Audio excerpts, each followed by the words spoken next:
All right, welcome to the Pig and a Pickle Krug Show. Larry Krueger here at Levi's Stadium. We got a full house. Kev's in the house. Danny's there. Rye Smith is in the house. Good to see him.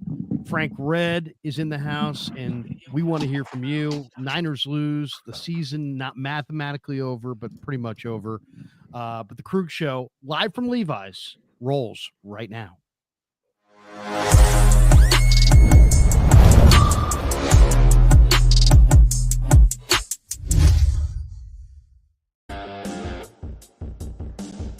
All right, we get it rolling on the Krug Show. Niners lose to the Rams. Man, it was ugly. It was ugly. No offense. 12-6. Campbell goes AWOL. Bye-bye Devondre. They got rid of him a month ago, to be completely honest. But welcome to the Krug Show. And, of course, we're brought to you by Pig and a Pickle, the best barbecue in all of Northern California. Check them out. They're in Emeryville. They're in Corte Madera. They're open 7 days a week. Thank you, sir. From 11 a.m. till 12 p.m. or from 11 a.m. to 8 p.m. or until they run out. And they do run out. So get there early. Go say hi to Damon and Mary. Get some brisket chili.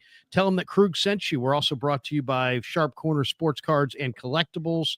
Anthony Catania gave me a Jerry Rice rookie card today for Christmas. So thank you, Anthony.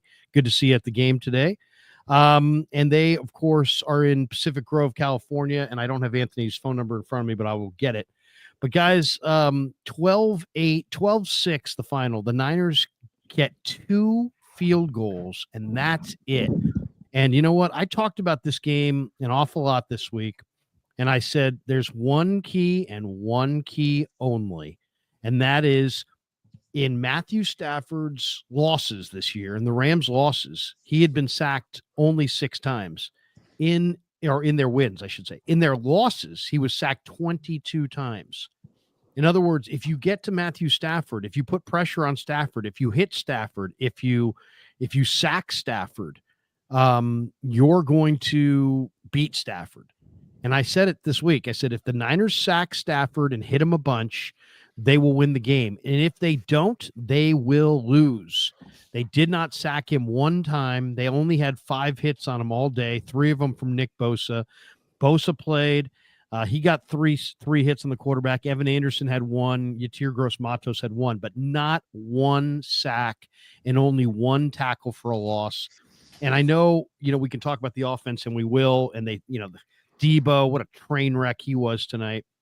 But to me, the defense, you're not going to ever win. I mean, granted, they just gave up 12 points to a team that scored 44 on Buffalo just a week ago. So you could look at this game and go, oh, the defense did their part. Don't talk anything about the defense.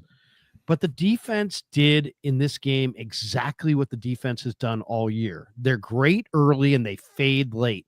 And, in the second half of this game, there was a 17-play drive. There was a 13-play drive. I mean, the Niners, Perdy threw the interception, and it was bad for sure, and it was the biggest negative play of the game. There was 5 minutes and change left. There was nobody said the Niners had to just give in at that point and allow a 13-play drive.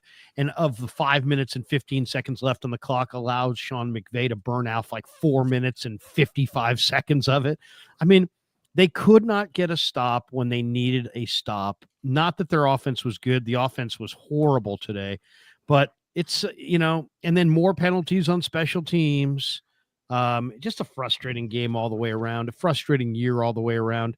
And then the contrast of having one linebacker who would do anything to fucking play, and you got another guy who would do anything to fucking leave. And, Devondre Campbell is going to be cut. Unbelievable. There's no question about that. But if you listen to me, I said he should have been cut 4 weeks ago.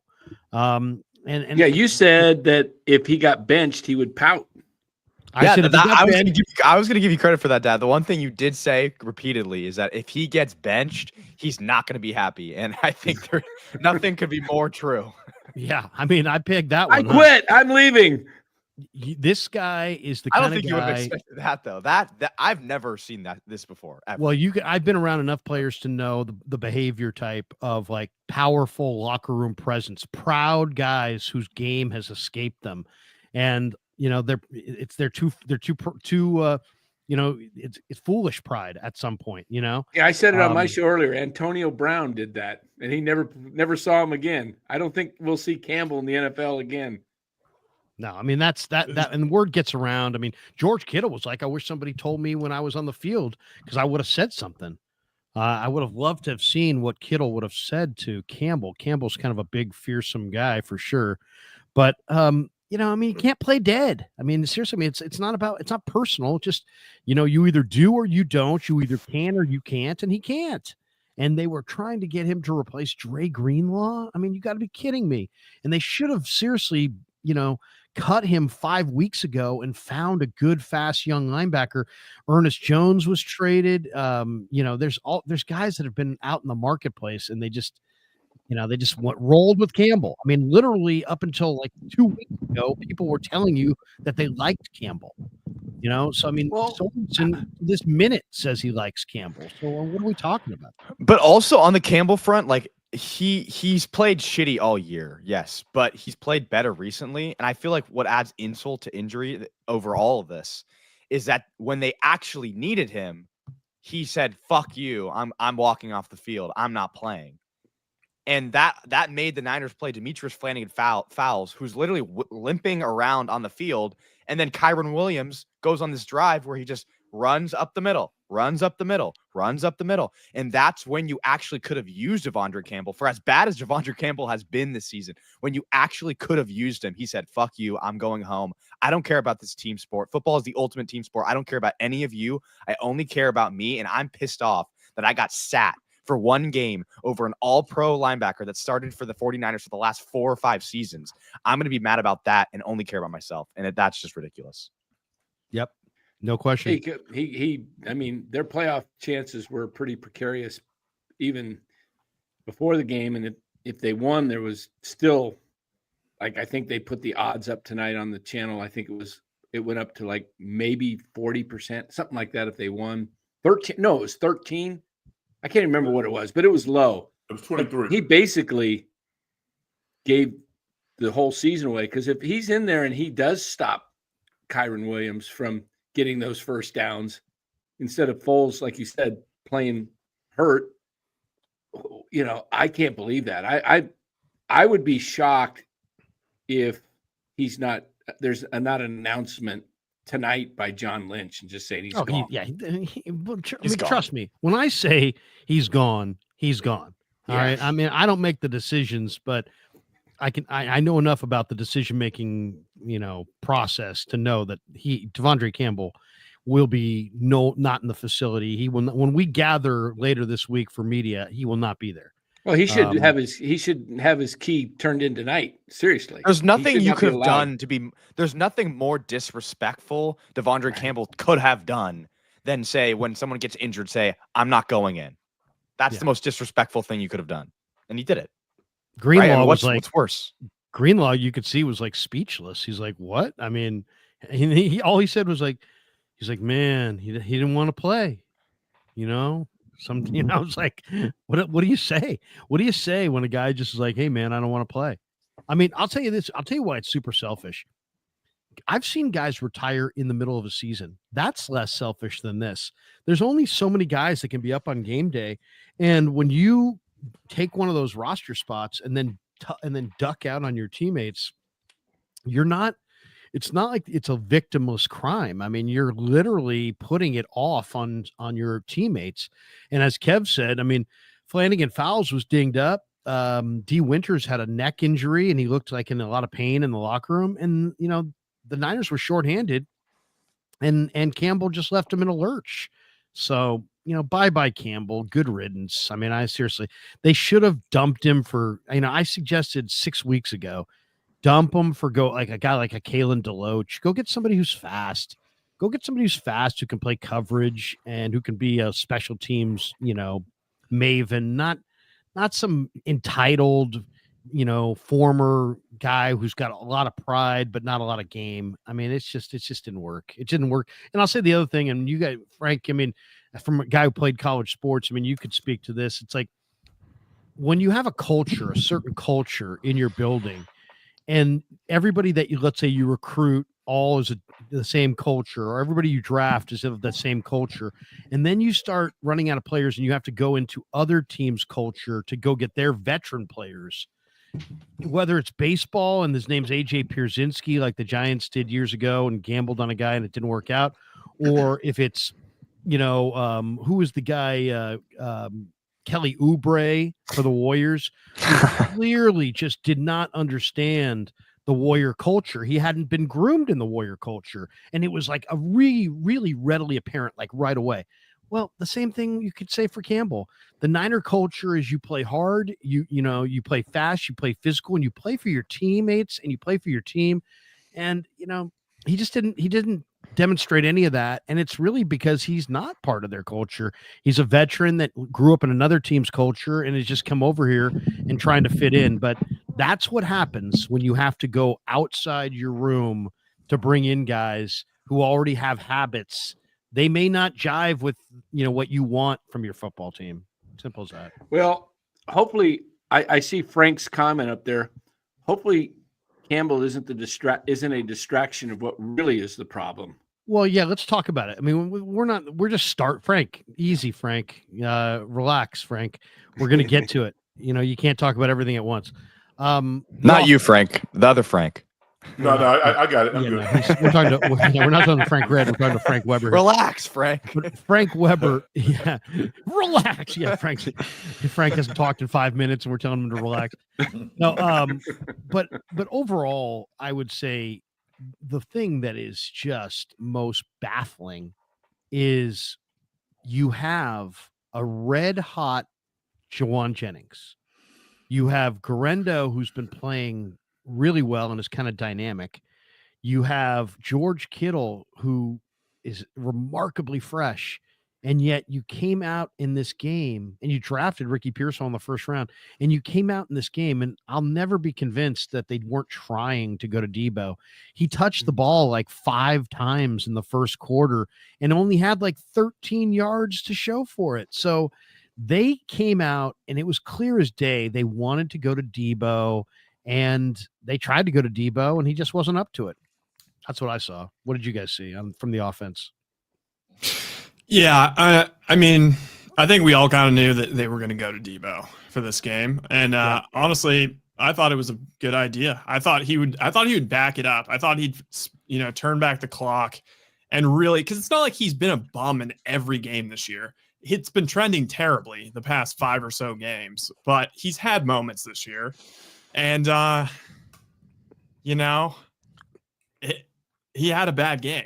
He had a terrible game. That would have been bad season. That would have been a touchdown. We talked about it a little bit last week. I think I said that Debo, he unfortunately needs to accept that he is Cordero Patterson on the Falcons. That's what he is right now. And he should be back there for every kick return, every punt return, because he actually brings value there. He's really good there. That is a place where the Niners have not had any juice. And you saw it at the end of the game. I mean, when he gets ahead of steam, he still is great with the ball in his hands. He's just not a wide receiver anymore. He can't get any separation. I mean, Sure, is he a running back, Rye? Because he averaged 1.8 a carry. No, he can't be in the phone booth. These were Debo's final stats of the day. He had 2 carries, 3 rush yards. That's 1.5 yards per carry. 3 receptions, 16 receiving yards on 7 targets. And I had him down for 3 drops. And he had 1 false start penalty. And then people were also commenting on this was on a tweet. People were also commenting that he tackled Garendo. I didn't really see that, but apparently he tackled Garendo. Debo and Garendo collided on a play in the first half. Yeah. I'm looking at that going, what the hell's going on? I mean, that's just horrendous, though. Let me say this, though. We're compartmentalizing his bad game, his bad season. But just like Kyle Shanahan said, there was only going to be a couple of plays to decide the game. Debo had one opportunity to give the 49ers the advantage, and he missed that. He screwed that up. I mean, the other catches were kind of combat catches. Those were not like obvious drops. They were contested. But when you criticize your kicker, you put the onus on yourself. Karma is real, and I credit my high school coach. My high school coach never got a tech. We were all buttoned up. We really loved our teammates, and we went out there and we tried to do our jobs. This is just calmer with Debo. And he's overweight. I think Debo's overweight. I don't think he can play at the weight that he is right now. And we've talked about weigh-ins or stuff like that, Larry, that doesn't get out to the public. But he needs a reset. But this is just calmer working against Debo Samuels. 9 times out of 10, he makes that catch, and he runs into the end zone. There was nobody even in front of him. And the Rams are a good team. We knew this was going to be a tough, hard-fought battle, and there was a couple of plays. Just like McVay threw the ball to Nakua, the 51-yarder. It was only going to be a couple of plays. So Debo has to live with this for the rest of the season, maybe his career. I don't know. He just dropped the ball. If he makes that catch, we're not really talking about the other drops, I think. Yeah, I mean, I felt like they were forcing it in the beginning of the game. Like, I was thinking of the saying where it's like the definition of insanity is doing the same thing over and over and over again and expecting the same result. And that's what I was thinking about during the game, because it felt like the Niners were throwing to Debo and expecting him to do something, and every time he just let him down. And I just think that at least right now in his current shape, the current version of Debo Samuel, he just doesn't have it. He's just not good. He's just not good. So let me play Grant here on the panel. Fire Shanahan. Who are you firing? Are you firing somebody? I will not pay Perdy. I mean, what are you going with? No, I'm just gonna say, if you're coaching a game, you're the head coach, and you're trying to build a plan around Debo, who's had just an awful season. The Rams are playing man to man, a guy who gets no separation. I think it was the first play of the game. They tried to squeeze a tight one into him, and he was blanketed by whoever was playing corner there. And you're going to Debo because he says, I'm just not getting the ball. I'm fine. I'm just not getting the ball. What kind of coach does that says, okay, I got to appease one of my guys because he's been the guy in the past, but he's clearly not that, instead of building your plan around Kittle? Yeah, he dropped a wide open touchdown. Yeah, he dropped a wide open touchdown. Debo, on that play, yeah. I mean, and he did get separation on that particular play. He dropped the ball. He did. I mean,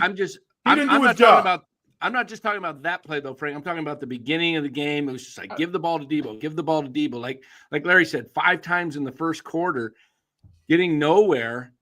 And then just the whole offensive game plan tonight was just, I couldn't figure it out. I don't know if it was Perdy misreading things, but the interception, if you watch the play closely, Patrick, I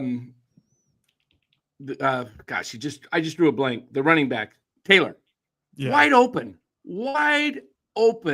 Bunch of guys were at the 30-yard line, and there was nobody within 10 yards of him. Is this when he went aggressive? Is this when he went aggressive down the field? Yeah, for the interception. Into three men.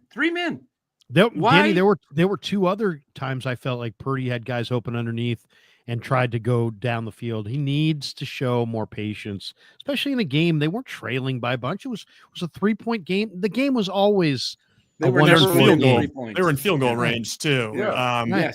I think the thing that we haven't talked about yet, and if you want to make excuses for Perdy, I think the way to go is that was the least time to throw he has had all season. I think it was 2.36 seconds per pass attempt, and that was like with like 5 minutes left in the fourth quarter. I saw that on Amazon. He just didn't really have any time today.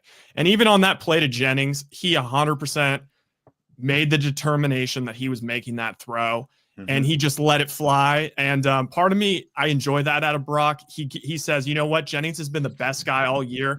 Many times in that last Rams game, he just threw the ball up, and Jennings went up there and made plays. I appreciate that. But you just can't do it in that situation. He was absolutely rushed in the pocket, and he just said, I'm going to let it go. And guys were in his face all day. And if you want to look at the difference between these two teams, and it's the Niner team with the names and the guys getting older versus this Rams team that's kind of retooling on the fly with all these young players on both their offensive line and defensive line. They won the game with their offensive line and their defensive line. Stafford, no sacks. Stafford, he was heated up a couple times, but for the most part, especially towards the end of the game, he was clean. And the defensive line for the Rams was just monstrous. And I thought that was the perfect way for the game to end, was on a Perdy sack. I don't think Perdy had a terrible game, even though his stats were terrible, but I think he made the worst play. Like, that was the worst play of the game. You can't throw that ball. Like, they're in field goal range, essentially. You could tie the game up, right? That would have, a field goal ties the game. So did you hear him at the end of the game? He owned it. He's like, I blame myself. I'm the reason we lost. And he should. That was a bad decision. You don't huck it up in double coverage with the game on the line when in field goal range. It's bad play. And not only that was the one that burned him, but there was a couple plays where he did the same thing and got away with it. Mm-hmm. You know, it wasn't like that was the only time he got aggressive and got and had to pay the price. I mean, he tried that. He tried to go deep a couple other times, and they got their hands on the ball. Another factor on their offensive struggles is just Garendo. They couldn't get the ball moving with Garendo really. They got a little bit running, and that's the line opening any holes. Yeah, Larry, that's it. You know, normally with this 49ers offensive line, you see them when it gets into the obvious drop back passing game, especially with no Trent. That's where they really struggle. But I'm just not used to seeing them unable to get push in the run game. And you saw the Rams were absolutely able to get push in the run game. At the end of the game, I mean, they basically did what the Niners used to do to the Rams. They just ran the damn game out. You know, they ran the game out. Here's the thing, though, and I was watching it, and I was like, when Greenlaw and Fred Warner were in tandem together, the Rams couldn't do jack. They could not run the ball against the 49ers. They had like 5 straight, 3 and out. So I was excited. Once Greenlaw went out of the game changed. Yeah. Because I mean, it was kind of like the Super Bowl. Yeah. But it changed twofold because it didn't. They didn't just lose Greenlaw; they also lost Campbell. So then they lost both of their linebackers. So then Winters. They got 2 injuries. Winters had a neck injury, which also goes back to their defensive line. I mean, Larry, I think you were talking about it last week, how it's been a little bit underrated how carried the run defense for the 49ers has been by their all world linebackers. And you see with Greenlaw in there, Kyron Williams couldn't do anything. Blake Corum, nothing. But the second he goes out of the game, they start gashing him. Yeah, I was Drake Greenlaw should be an all-pro player. Absolutely. He should be recognized as an all-pro player. The last couple of years, the 49er run D has not been very good, but it's been camouflaged by Warner and Greenlaw's greatness. And before those two guys, Azeez Al-Shaair, was in that group as well. The Niners were so good on the second level at linebacker that nobody else really needed to do a whole lot.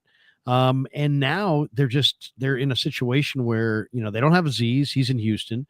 Dre's been out all year. Fred's been banged up because he's just had to play so much. And their linebackers are a shadow of what they used to be. All I would say is, one, we're going to find out. We're going to find out about the character of this football team in the final 4 games. There's just no question. I mentioned that to Bosa, and he wholeheartedly agreed. 2, I know the Niners have a lot of decisions. 3 games now, right? Is it 3 now? 3 down to 3, right? Or 3, yeah, okay. Yeah. But I mean, they're going to find out about themselves. And then the other one is, there's a lot of decisions to make, but Dre Greenlaw is, if I were the Niners, I would say, Dre, tons of respect for the film that you just put out there tonight. And, but we're shutting you down and we're going to sign you to an extension. We're not going to risk any more injury to you this year. You've shown us everything you need to show us. And let's get that guy signed. He is the heart and soul of this team, offensively, defensively. Look at what they were with him and without him in the Super Bowl. You had Mahomes running off after the first series going, we need to ratchet up our intensity. We need to ratchet up our intensity. And what was he trying to match? He was trying to match Dre Greenlaw.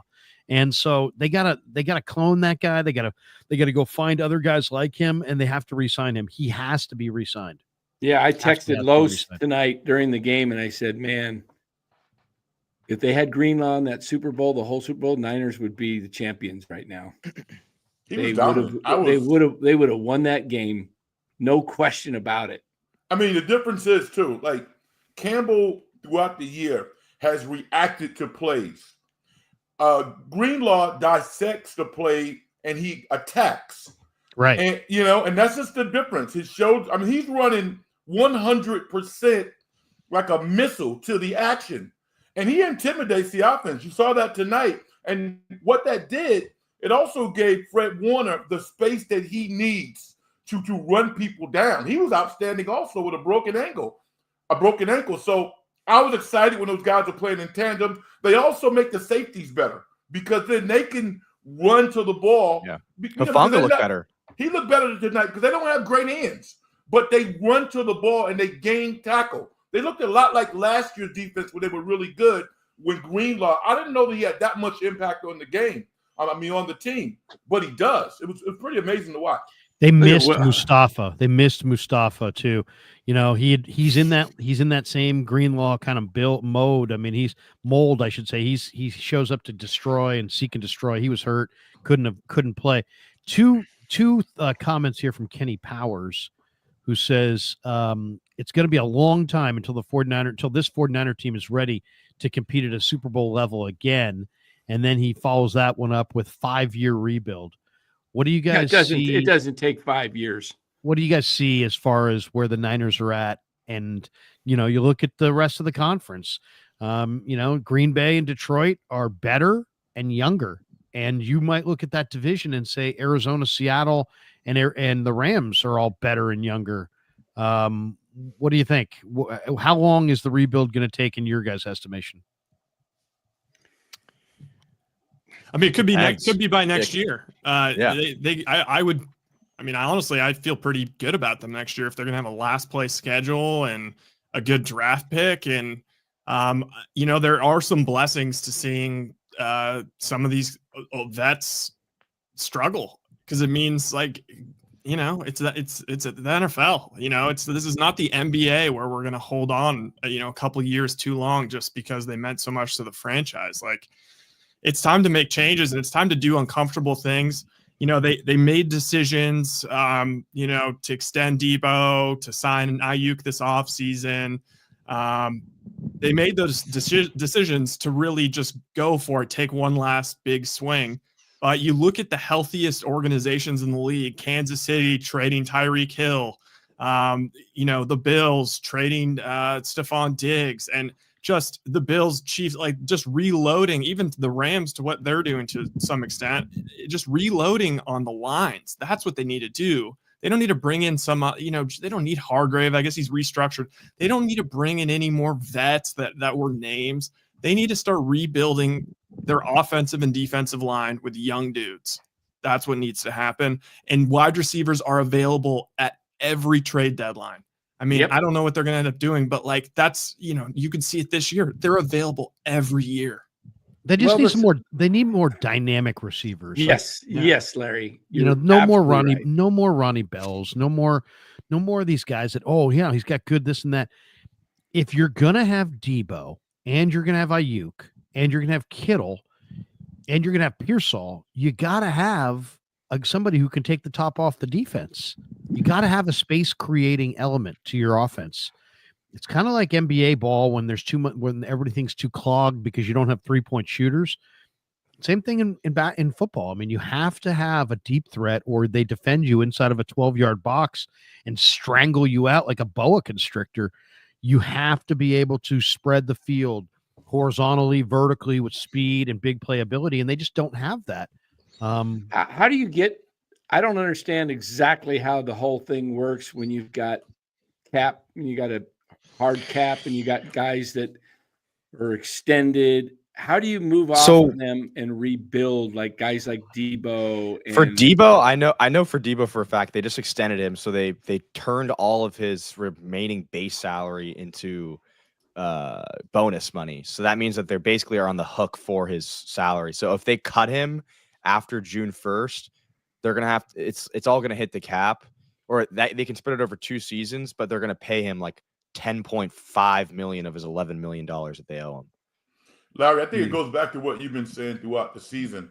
They got to hit a home run in the draft. You know what I'm saying? I mean, like when I look at some of these other teams, like Bowers on the Raiders, he's having a phenomenal, career. Brock Bowers looks great, yeah. But the backup tight end for Bowers at Georgia is 6'7". He's the backup tight end for the Pittsburgh Steelers, who's an absolute baller. Right. They need to find a complement for George Kittle.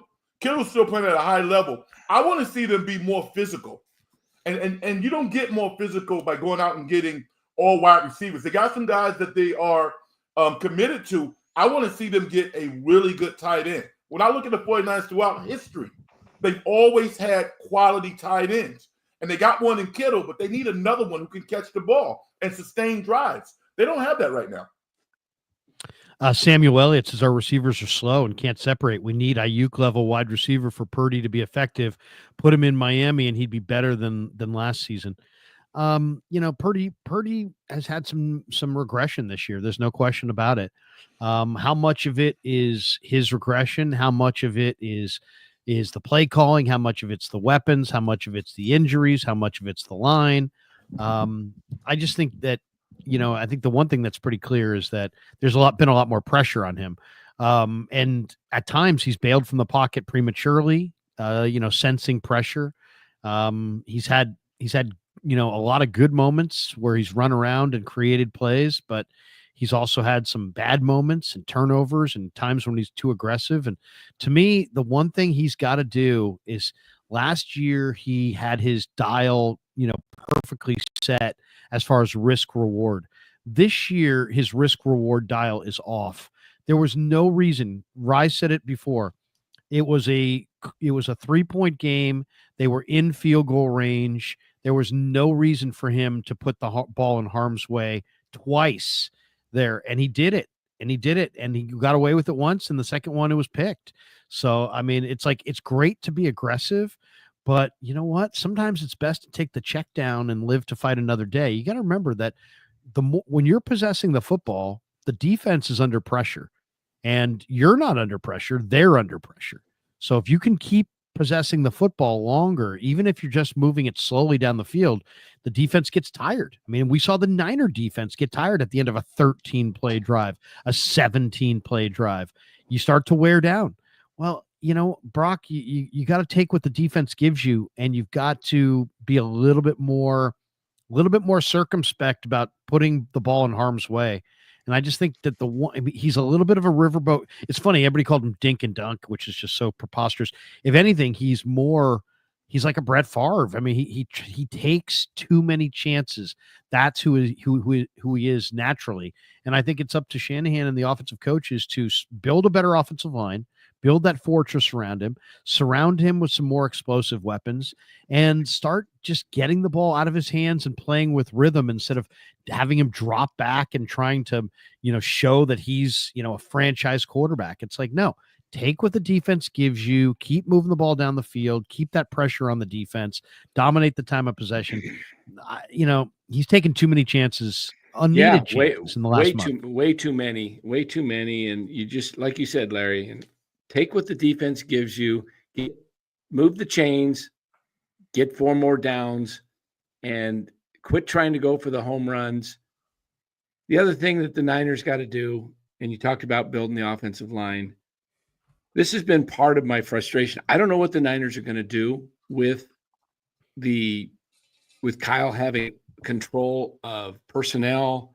He's got control of the whole, obviously, the offense, the defense. He seems to be just wearing too many hats. He just needs to focus on what he's really good at, and that's usually designing plays and putting his focus there. I just don't know how you're going to build this team. I see a comment in there from Lowe's. He says Steelers went first, second, and fourth offensive line, or 9-3 with Russell freaking Wilson. Kyle won't ever get it with offensive line. He has it in 8 years. Yeah, I don't know why they don't build the line. I watched a clip recently from Saban, Nick Saban, he talked about the college football playoff. And he said some of these teams are just going to get wiped out because they're overmatched offensively. He said all the teams are really good at the skill positions. And it's always about the trenches. And the Niners, they lose the battle a lot on the offensive line. And, the defensive line has suffered this year. It's not what it used to be because everybody got so good they had to sell off some of the guys. I know the caps thing keeps them from getting everybody, but those are the areas they should focus on. And you could find guys, like you look at all the wide receivers that go in the second, third, fourth round that turn out to be really good players. And I don't know why the Niners can't get that in through their head. Just build the line. I don't know what they're going to do when Trent Williams leaves. Jalen Moore looks like a pretty good piece. He's been playing pretty well. Mm-hmm. Maybe. Yeah, I mean they've got some decent offensive linemen, but they have to rebuild. They got to get more stout at the point. I mean, they just have to build a bigger, more physical offensive line. They don't get a lot of push in the run game. I mean, how many times this year have the 49ers struggled to run the ball? I'll tell you the one thing that's really the most enigmatic part of this season, and I'd love to hear your guys' thoughts on this, but the 49ers coming into today had the third rated defense in the NFL and the fourth rated offense in the NFL. They're literally top 5 in both. The 49ers are the second team in the NFL to the Eagles in yardage differential.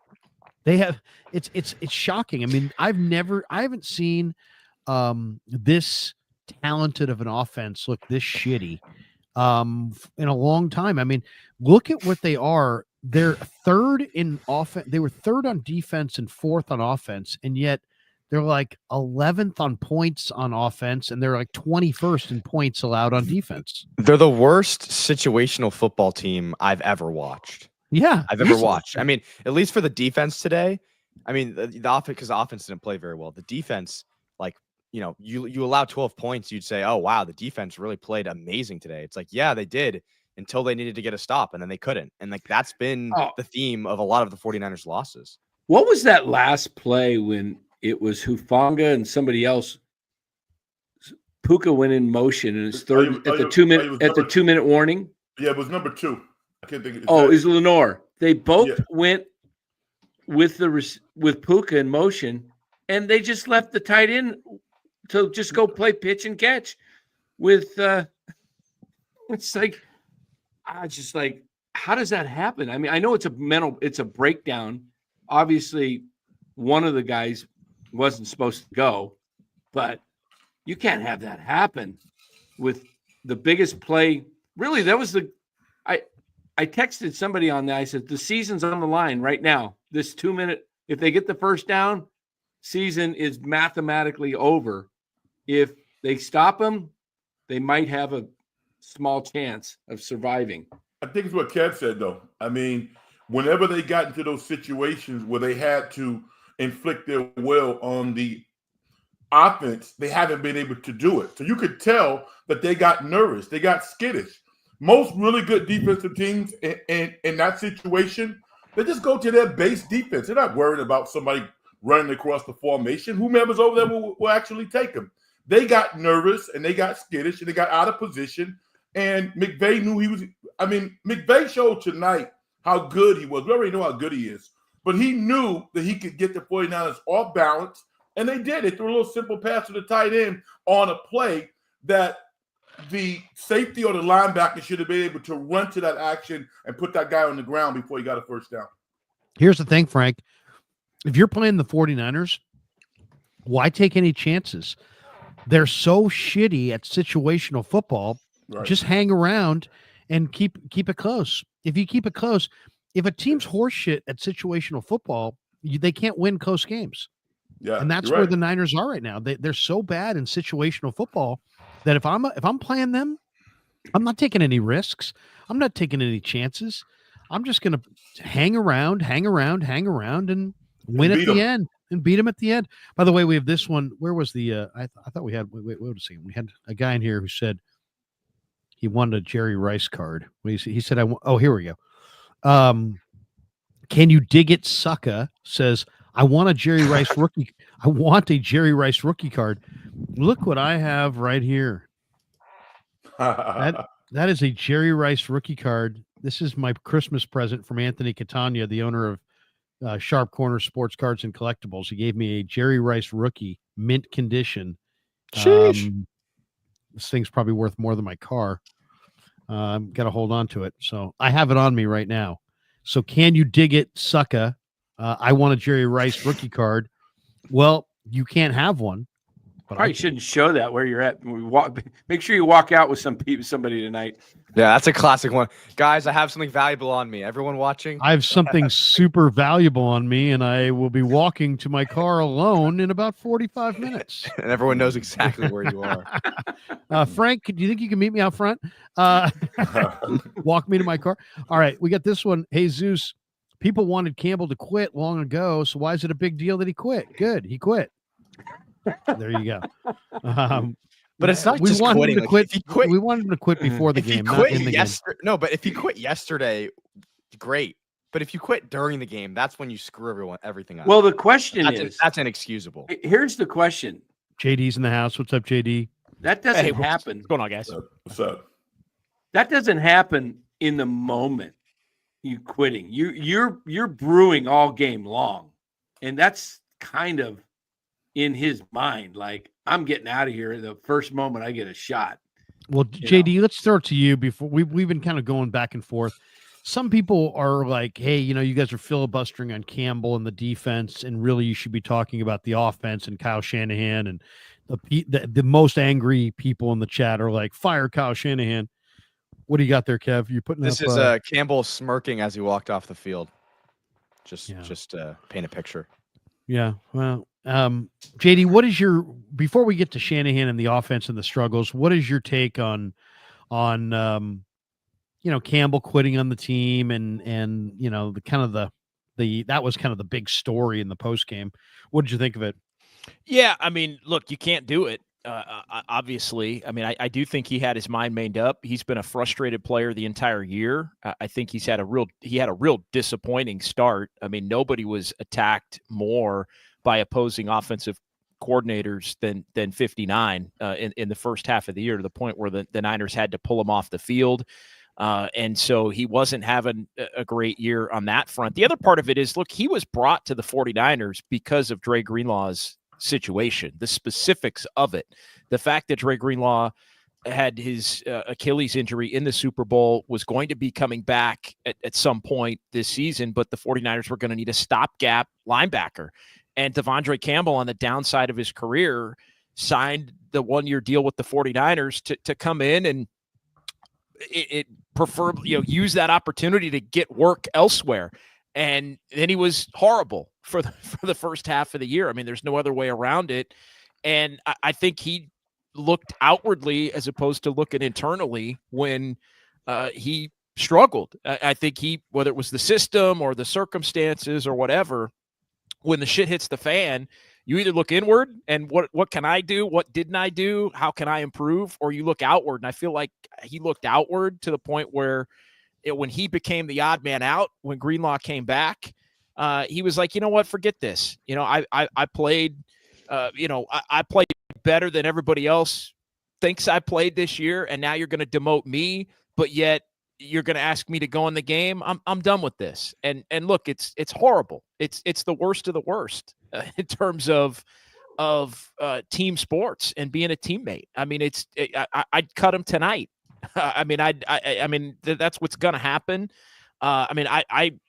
He's so cut. He's so cut. I mean, he's done. And I mean, to hear what Mooney Ward said and George Kittle, I mean, George Kittle sounded like if he had known during the game, he said, hey, he wished he would have known during the game. George Kittle might have popped him one if he had known during the game. And that was the level of intensity that George Kittle had. And then the Mooney Ward was just awesome. And you think about everything that Charvarius Ward has gone through in his life over the last couple of months. Yeah. And push to come back and be there for his team in some not ideal circumstances, right? For the team and for himself. Like, he could very easily say, you know what, given everything that's happened in my life, I'm going to shut it down and be with my wife and not come back for a team that has a slim chance before tonight and now closer to none of making the postseason. So it's in the sports landscape. What Devondre Campbell did was, I think, the lowest of the low, barring, maybe, spitting on somebody or committing intentionally injury. Yeah, intentionally committing a someone. physical act. To me, it was the worst thing you could do short of some kind of despicable physical act. And so, One of now the that third being, rails. yeah, Frank. I mean, there's just some things you just do not do and cannot do. And No, you can't do that. when you go to battle with guys, from April, really, right, in the offseason program and through training camp, and you're going to war at practice, and with everything that this team had on the line. I know, Larry, you've made the point when you came over on KMBR, and I'm sure you've made it here. Devondre Campbell wasn't a 49er culture guy because he came from the outside. And so I think the guys that have been here and have been through the battles look at that and just, they laugh at the fact, they laugh only to not cry or want to be extremely angry about it, because it's like, you are nothing like us. Like, you have nothing in the fiber of your being like what's been in this room, really for a lot of these guys since 2017 or 2018, even before they were a good football team contending for and winning championships. So long-winded answer of just, it's disgusting. I do think it's isolated, and I do think, yes, we're talking about it tonight, we're going to talk about it tomorrow and all that. I think it's independent of the game and the performance, and in some ways the season that the 49ers have had, even though it is tied together, because it's just another thing that's happened to this team this season that you don't, you just don't see happen a lot. Like, when do you ever see a guy tap out on his team? I mean, to have that happen to this team this year, you just add it to the list in a lot of ways of just what could go wrong did for this football team. I'm just confused by the motive, because what's the understood motive? That he just doesn't want to play because he is angry that he got benched for Greenlaw? Is that is that what we're all accepting? Yeah, much? and it's Pride. and I'm not going to tell you before the game, because that might give Jalen Graham an opportunity to be active. I'm going to really screw you guys over in the game. Like, if something happens, like, I'm tapping out in the heat of the battle, and I'm really going to screw you guys, because in my mind, you screwed me. I mean, it's horrible mentality, but well, to me, this goes in the face of, I don't know if this falls on Sorensen. That's crazy. I don't know if this falls on Sorensen for not recognizing you got a wolf in sheep's clothing on the team. I think it goes to the front office. I think I have a bunch of Packers buddies, and they all told me, dude, Campbell's a fucking nutcase. Like, you're getting we all hate him. But you had him they signed a bad culture fit. But my point is, you had him for, this is what, weeks 15, 16, whatever. Danny, this is the second time this has happened. This happened last year. Last year they went with Isaiah Oliver. Everybody knew in training camp that the guy couldn't play dead. Everybody except for the Niners, who didn't realize it until it was like, what, the Jacksonville game? Kev, look up what week did the Niners play Jacksonville last year? Right in the middle of the year. It was after the bye. Right after the bye, like week 9. It was probably like 10. week 10. Yeah. Yeah. It was So, they were going with Isaiah Oliver 12th, until week maybe. 10 because they signed him as a free agent, and they're going. We were being gaslit for the last month by Sorensen and Shanahan telling us how good Campbell was when we just watched it. And you can't look at a box score and tell me, hey man, Campbell had 7 tackles. He had 7 tackles. It's like telling me that a corner's great because he led them in tackles. Okay. If a corner or a linebacker have a lot of tackles, you have to go watch the film and find out where those tackles are being made. Greenlaw makes his tackles in the backfield, TFLs at the line of scrimmage, one or within 2 yards of the line of scrimmage. Campbell, his biggest hit last week against Buffalo, he had a huge hit, and it was like, ooh, look at that hit. But it was a 3rd and 4 running play, and he hit the guy after 6 yards, and he smoked him. But who cares? Who gives a shit? He ran for 6 yards on 3rd and 4, picked up the first down, and you detonated on him. It doesn't matter. It just doesn't matter. This is the bigger question, though, from the defense. Digital Drew says, time to hit the eject on the wide 9. Find a new defensive coordinator and re-scheme. Guys, if we go around right now, if I say to you, best defenses in pro football, Kansas City, 3-4. Baltimore runs a 3-4. Detroit runs a 3-4. Green Bay runs a 3-4. Chargers have the best defense in the game, 3-4. They all run a 3-4. This team runs a 4-3, a wide 9 4-3. It may not be a top 5 defense in football that runs a 4-3. I mean, I'd have to go look it up. I'm going to look it up tomorrow, but I'm pretty sure that almost all the best defenses in the game right now are 34 fronts. They could have had Fangio. They could have had Fangio last year. Instead, he went to Philly, and look what he's done in Philadelphia. I mean, Philadelphia, all I would say is to these people saying 5-year fucking rebuild and all this shit. Last year in the playoffs, Tampa Bay completed every pass they wanted to on Philly's defense. Here we are a year later. They got a new offensive coordinator, a new defensive coordinator, brought in Vic Fangio, brought in Quinyon Mitchell and Cooper DeJean on the back end. They get the best defense in the NFL right now, or one of the best defenses in the NFL. So this idea that the Niners are in some 5-year down cycle or it's going to take some massive rebuild, they do need to make some serious changes. They do need to get some real personnel on both sides of the ball and build up both lines. I don't know if I see a 5-year down cycle. I think this could be done in one off season. I really believe that.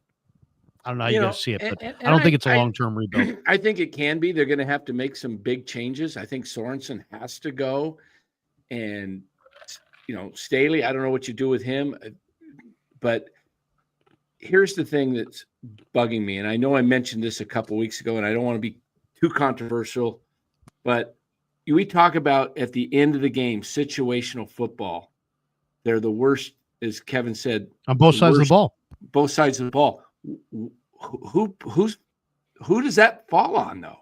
Is it the players? On Kyle. Exactly. Coaching and this is my point. They lose every stinking close game. He's like 8 I don't know what his record is. It's one of the worst records all time when you can't win close games without playing good situational ball. And so to me, I've always heard that if you can't win the close ones, that's where the coaches come in. The routes and all that, that's usually a lot of it's just talent. But when it's close games is when coaches matter in any sport, okay? And the fact is, we're talking about the Niners losing game after game in close situations, and they fall apart, and they've lost now. What are they, 1-4 or something in the division? 2? What's their record in division? 1-4? They beat the Seahawks once. They're 1-3 with 2 left. They're 1-3, and they've blown. I think they're 1-4 now. 1-4. They're 1-4 with 3 blown fourth quarter leads. Yeah, I mean, to me, they either got blown second half leads. They either have to. I'm not suggesting fire Shanahan. I'm not. I think he's a valuable coach, and I talked about you could get capital back for him. But if you're going to keep him, you got to make changes. You can't run it back and say, okay, we're going to give Kyle the full carte blanche to run the whole show again, because it's what changes you want. I think he has to get out of personnel. He has to get out of personnel. I think he should have, like when Mike McDaniel was here, helping him run the offense. You can't have Kyle running the entire offense all by himself. He's got to have somebody that's seeing things differently. Maybe hire a strong offensive coordinator. Maybe Kyle's still running the show, but he's got somebody else. Why do you believe that? Why do you believe that? Because the players that the players are injured. I mean, we haven't really seen this team, fully healthy. I would have to look at them next year as a fully healthy team to draw those types of conclusions. I don't mean to cut you off, but I'm trying. He's a brilliant. Why do I say that? Because I just look at the offense that they have, and it's slow. They're really slow. Just the decisions. The personnel is horrible. Debo, he can't be a receiver. Ayuk's out till probably close to the end of the year, and he's not going to probably be the same when he comes back. So who's your receivers next year? You drafted Ricky Pearsall. He looks like he's going to be an okay guy, but he doesn't look like a number one receiver to me. Why do you draft a guy I like don't that? even know why. I don't even know why you would say he looks okay. He's played like shit. Well, I'm giving him hasn't benefit done of the doubt. He's probably got PTSD. You know what he went through. Maybe next year he's better. Let's just give him the benefit of the doubt. What he went through, he's probably just, I don't know who could go through that. And He got come open a back few and- times today, and ball just didn't get to him. Yeah, but I think Perdy looks like he's regressing a little bit. Yes, he's injuries out, but he's making poor decisions. You gotta look at this and say, there's no way I'm paying him $60 million right now. I want to see what he does. If he wants to sign for less, around 40, and he takes that, great. He's a good quarterback. You got yourself a quarterback for the next 4 years, but I wouldn't pay him $60 million. I mean, figuratively, Shanahan would be like Campbell.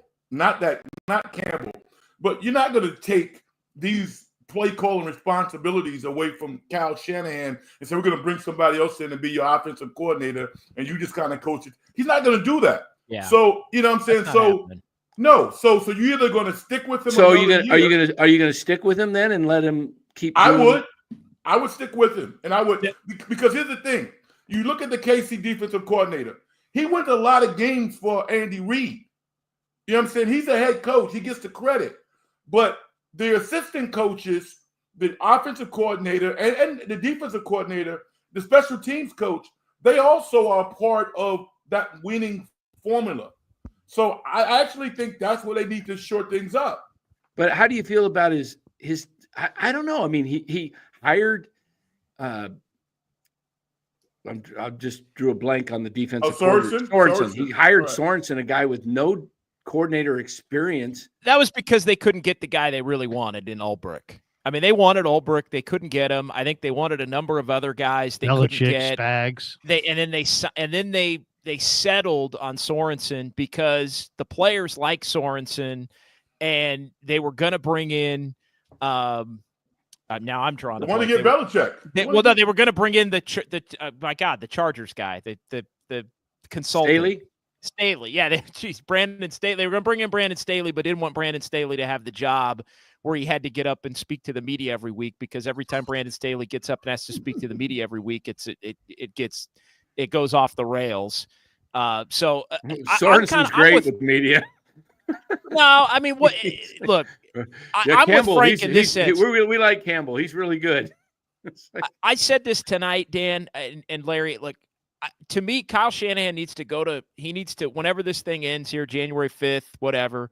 He needs to go to Cabo or Cancun or whatever it is, and he needs to unplug for a week and do what he does. And he needs to really sit back and think about the different ways that, introspectively he can change, whether it's being more aggressive, whether it's the coordinator hires, whether it's like he needs to come back a new person. He needs to come back refreshed and reinvigorated and look, still somebody that's going to be the head coach, still somebody that's going to be the primary play caller, but he has to value some of the other aspects of the game that he doesn't value. And I don't even know that it necessarily has to be changing the defensive scheme, but you got to make sure you hire a real defensive coordinator. Like whoever it is, you got to hire. And if the players don't love it, then so the hell what? Because, here's what they did. They hired a guy in Steve Wilkes that, hey, this is the best man for the job, right? And the players didn't love it, and Kyle didn't love some of the blitzing and things he did. So you went the players route, and that didn't work either,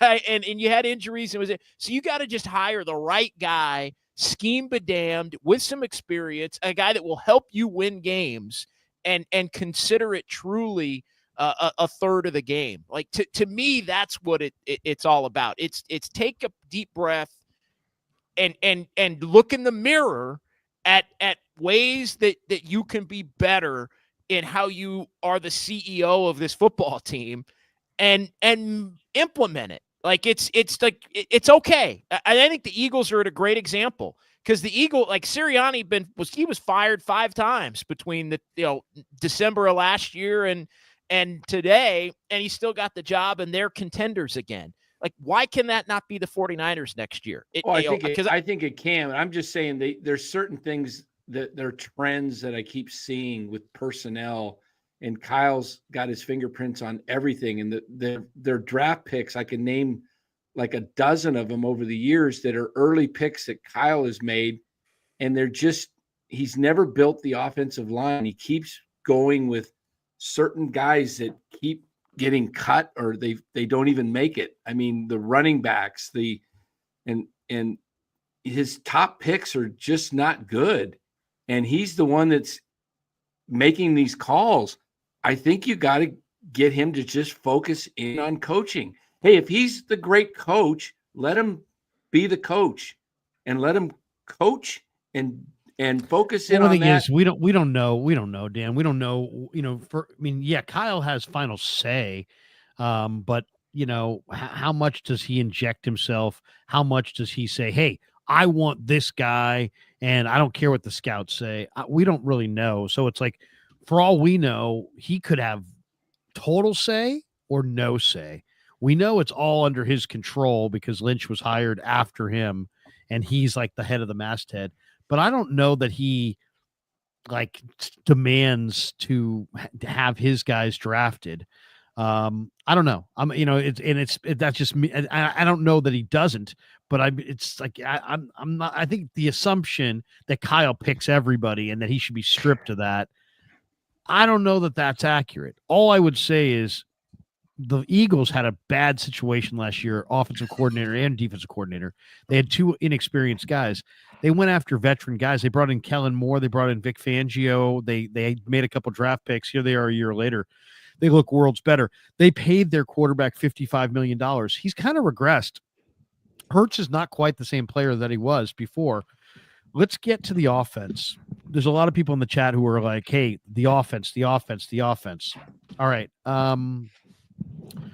What is the issue with Kyle Shanahan's offense? Let's go around the room here. Is Kyle the issue? Is play calling the issue? Is the fucking offensive line the issue? Is the lack of speed at wide receiver the issue? Is Brock Perdy the issue?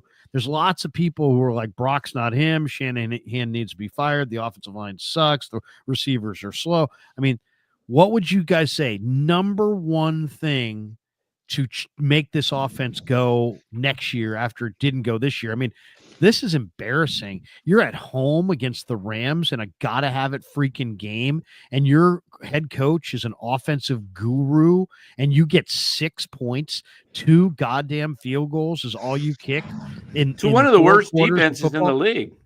I mean, this Rams defense was like 25th against the pass, 28th against the run. I mean, it's not a good defense. Buffalo, the Rams beat them last week, but Buffalo just put 40 on the board on them last week. And the Niners got 6 in their backyard on the West Coast. And there was some rain, but I mean, that's bullshit. That's a BS excuse. Let's just cut right to the chase. What is the primary issue with Kyle's offense? Who wants to go first? I'll go first because I think it ties in a little bit to what we've been discussing about Kyle. And if I could just say something real quick on that, I'll meet you kind of somewhat of the way, Dan, with Kyle's responsibilities. But I also really like what John said, because I think ultimately it's not really the play calling stuff. It's not really Kyle. There's not really an issue there. It's the CEO stuff. And that's what I would say there's an issue with this offense. I mean, all the nerds say that yards are the most correlated to wins and losses and yard differential. I mean, they're getting a shit ton of yards this year. They have been putting up points, not as many as they should be with the yards, but it is the situational stuff. And I think that does come down to Kyle and some of the CEO type stuff, because the fourth quarter is just a different game. And these guys like Belichick, they just have all of this fourth quarter stuff completely buttoned up. And I really don't have too much of an issue with the offense. It's just the situational football has been so dastardly in the fourth quarter. and they just need to focus on it that season or in the off season. I think Kyle does need to go to like Cabo or whatever, because it's hard to tell. If you're Kyle, it's kind of understandable. You are so close to winning the Super Bowl last year. You have to kind of think, all right, well, let's run it back. The year before, you're telling yourself, well, we would have, won. We think we would have won the Super Bowl if Brock Purdy's shoulder wasn't injured. So we kind of have to run it back. And it's been kind of that mindset. I think the CEO type stuff, like he needs to place an emphasis this offseason on special teams. He clearly doesn't really care about it, doesn't really think about it that much. He just hopes they don't F it up. But it's like, could you imagine even if they had 2 blocked punts this year, just 2 blocked punts randomly into game, like that might have actually flipped 2 games this year. I just think about the Steelers, and it's like, it can't be talent with them. Like the way they're able to like motivate their guys to like get all this stuff done. I just think that's the stuff that Kyle needs to focus on. You brought up this, but I will say one last thing, and this goes into situational football. Kyle wants to win his way, and that usually involves a patchwork offensive line that ends up working because of the way he schemes everything up.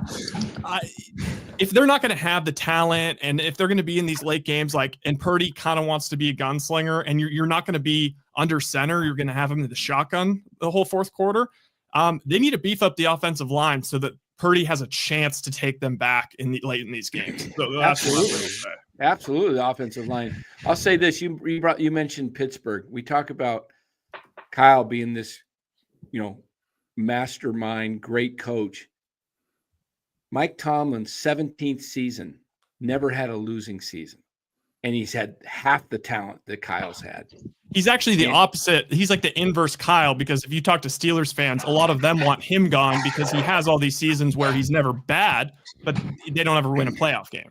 So right, but I mean, the fact is he's 17. I mean, to win 17 seasons without having a losing record is pretty remarkable.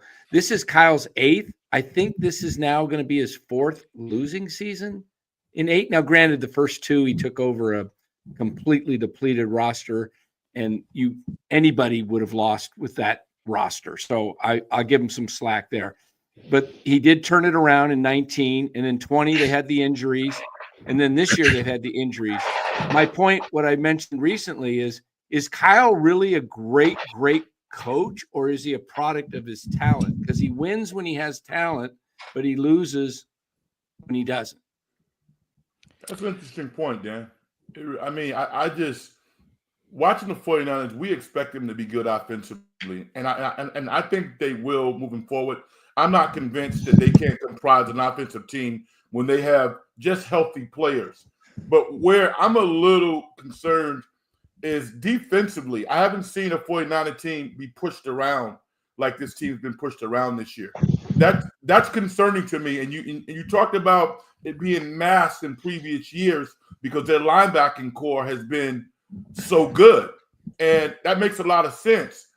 But I still want them to be good along the line of scrimmage, because even tonight against the Rams, watching Karen Williams run for 4 extra yards when he's stuffed, that's not the 49ers that I'm used to watching. I am a little concerned about Brock Purdy, though. I am concerned about him. Not that he can't win. He's a good player, but he's really good when his teammates are playing really, really well. He's been off balance a little bit this year. I was at the game against Chicago last week. He was awesome. So I know he can play. He's a good player. But I'm a little concerned about him. I am. About what his arm strength, or about his ability to make plays or turnovers or well, mainly his arm strength, and also the NFL is changing to the point with the exception of guys like Stafford, as a quarterback, you have to be able to run instinctively, and not just when you're under duress, you're trying to get out of the way. You almost need to schedule in 3 to 5 running plays per game to keep the defense off balance. And that's really not a part of what he does. So I'm concerned about that. I'll just say this about the offense. I think we're holding on to like an old reality of what this team was. Like looking back on last year, they had one of the best offensive, like statistical efficiency numbers, just everything about the offense.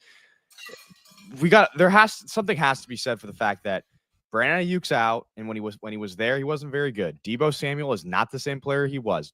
CMC got injured, and when he was playing, he wasn't very good. Jordan Mason was playing, and he was playing well, but then he got injured. Garenda today ran for 2 yards a carry. It's just not the same offense anymore, and their offensive line has regressed.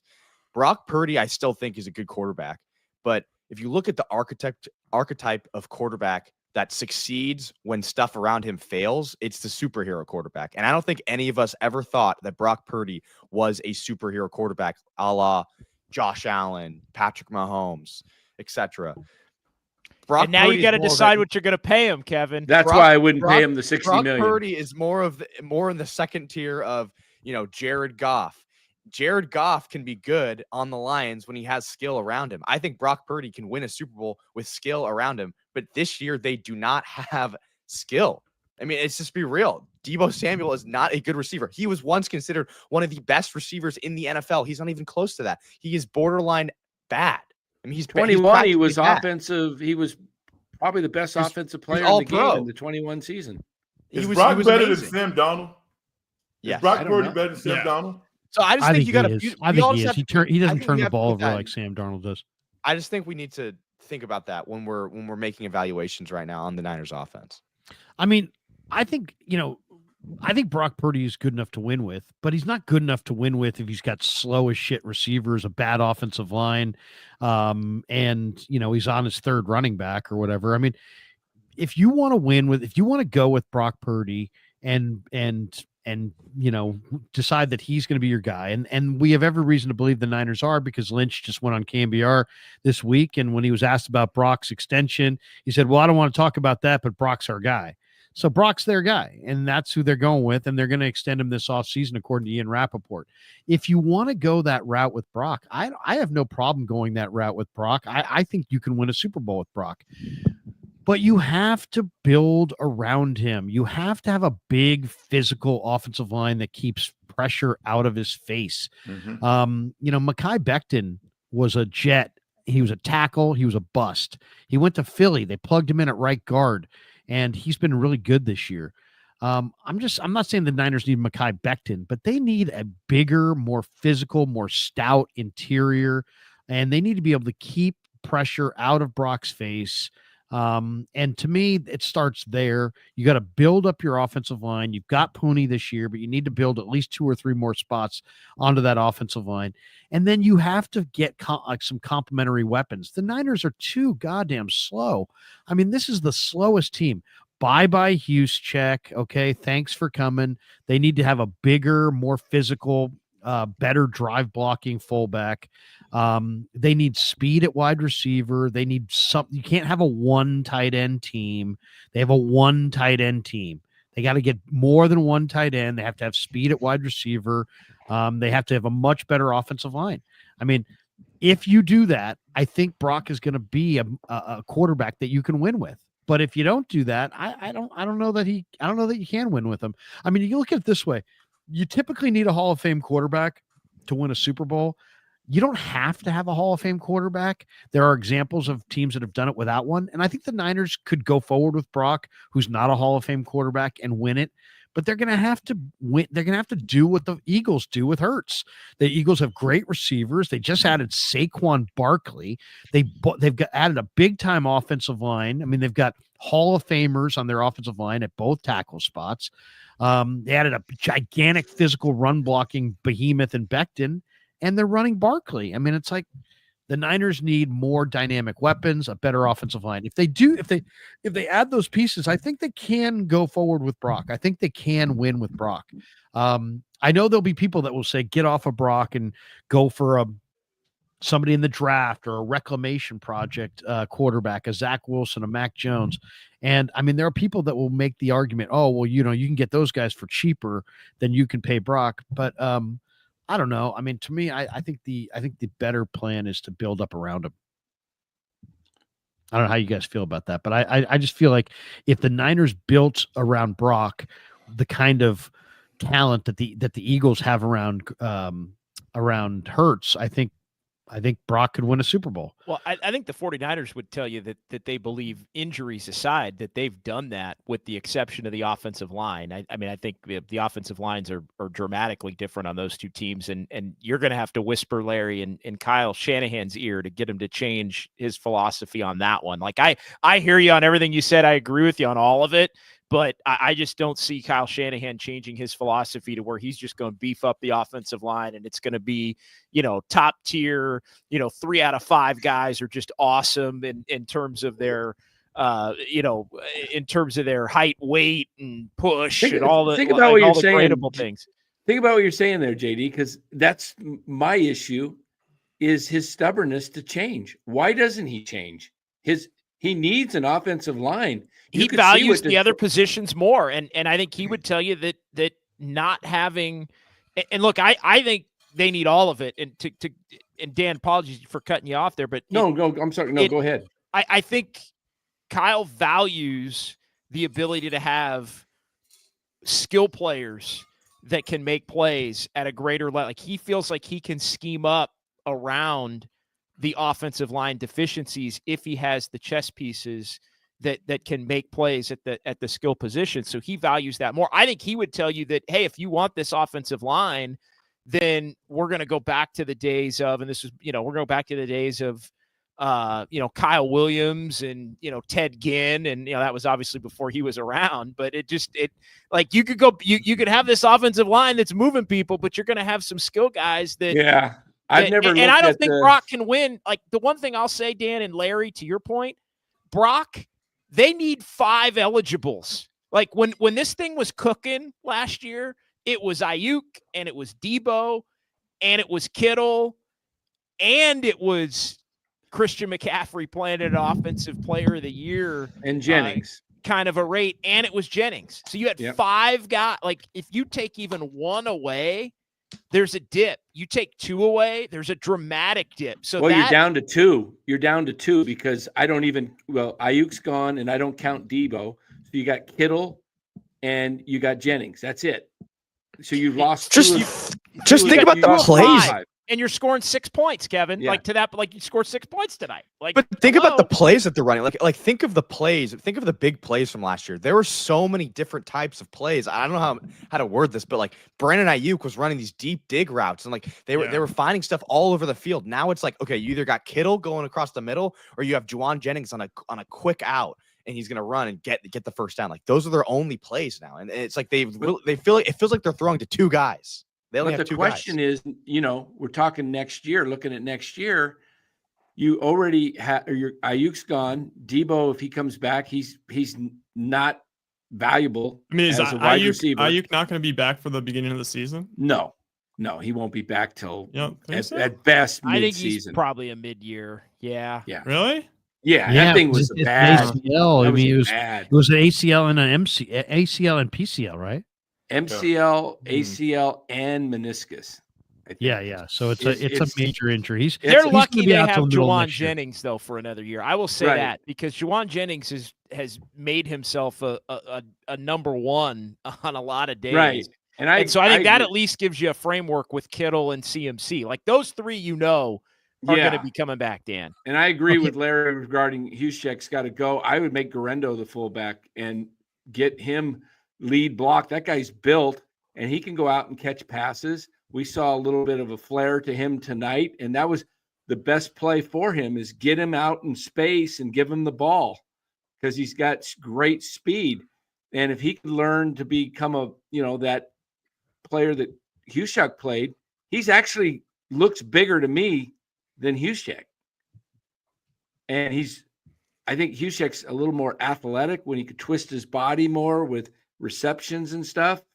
But I think Garendo, imagine having a 2-set backfield with that guy, and you use him as a lead blocker, and sometimes you give him the ball when they think it's going to CMC, and this guy breaks open a hole and runs 60 yards and, straight down the field.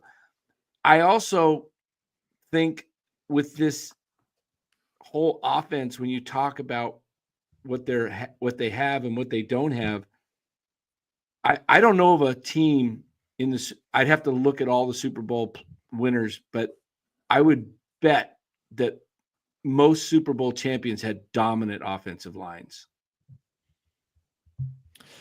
Yeah. Generally. For the most part, I'm thinking more about this weapon thing though. Like, I mean, Brock's been put in a pretty tough spot this year.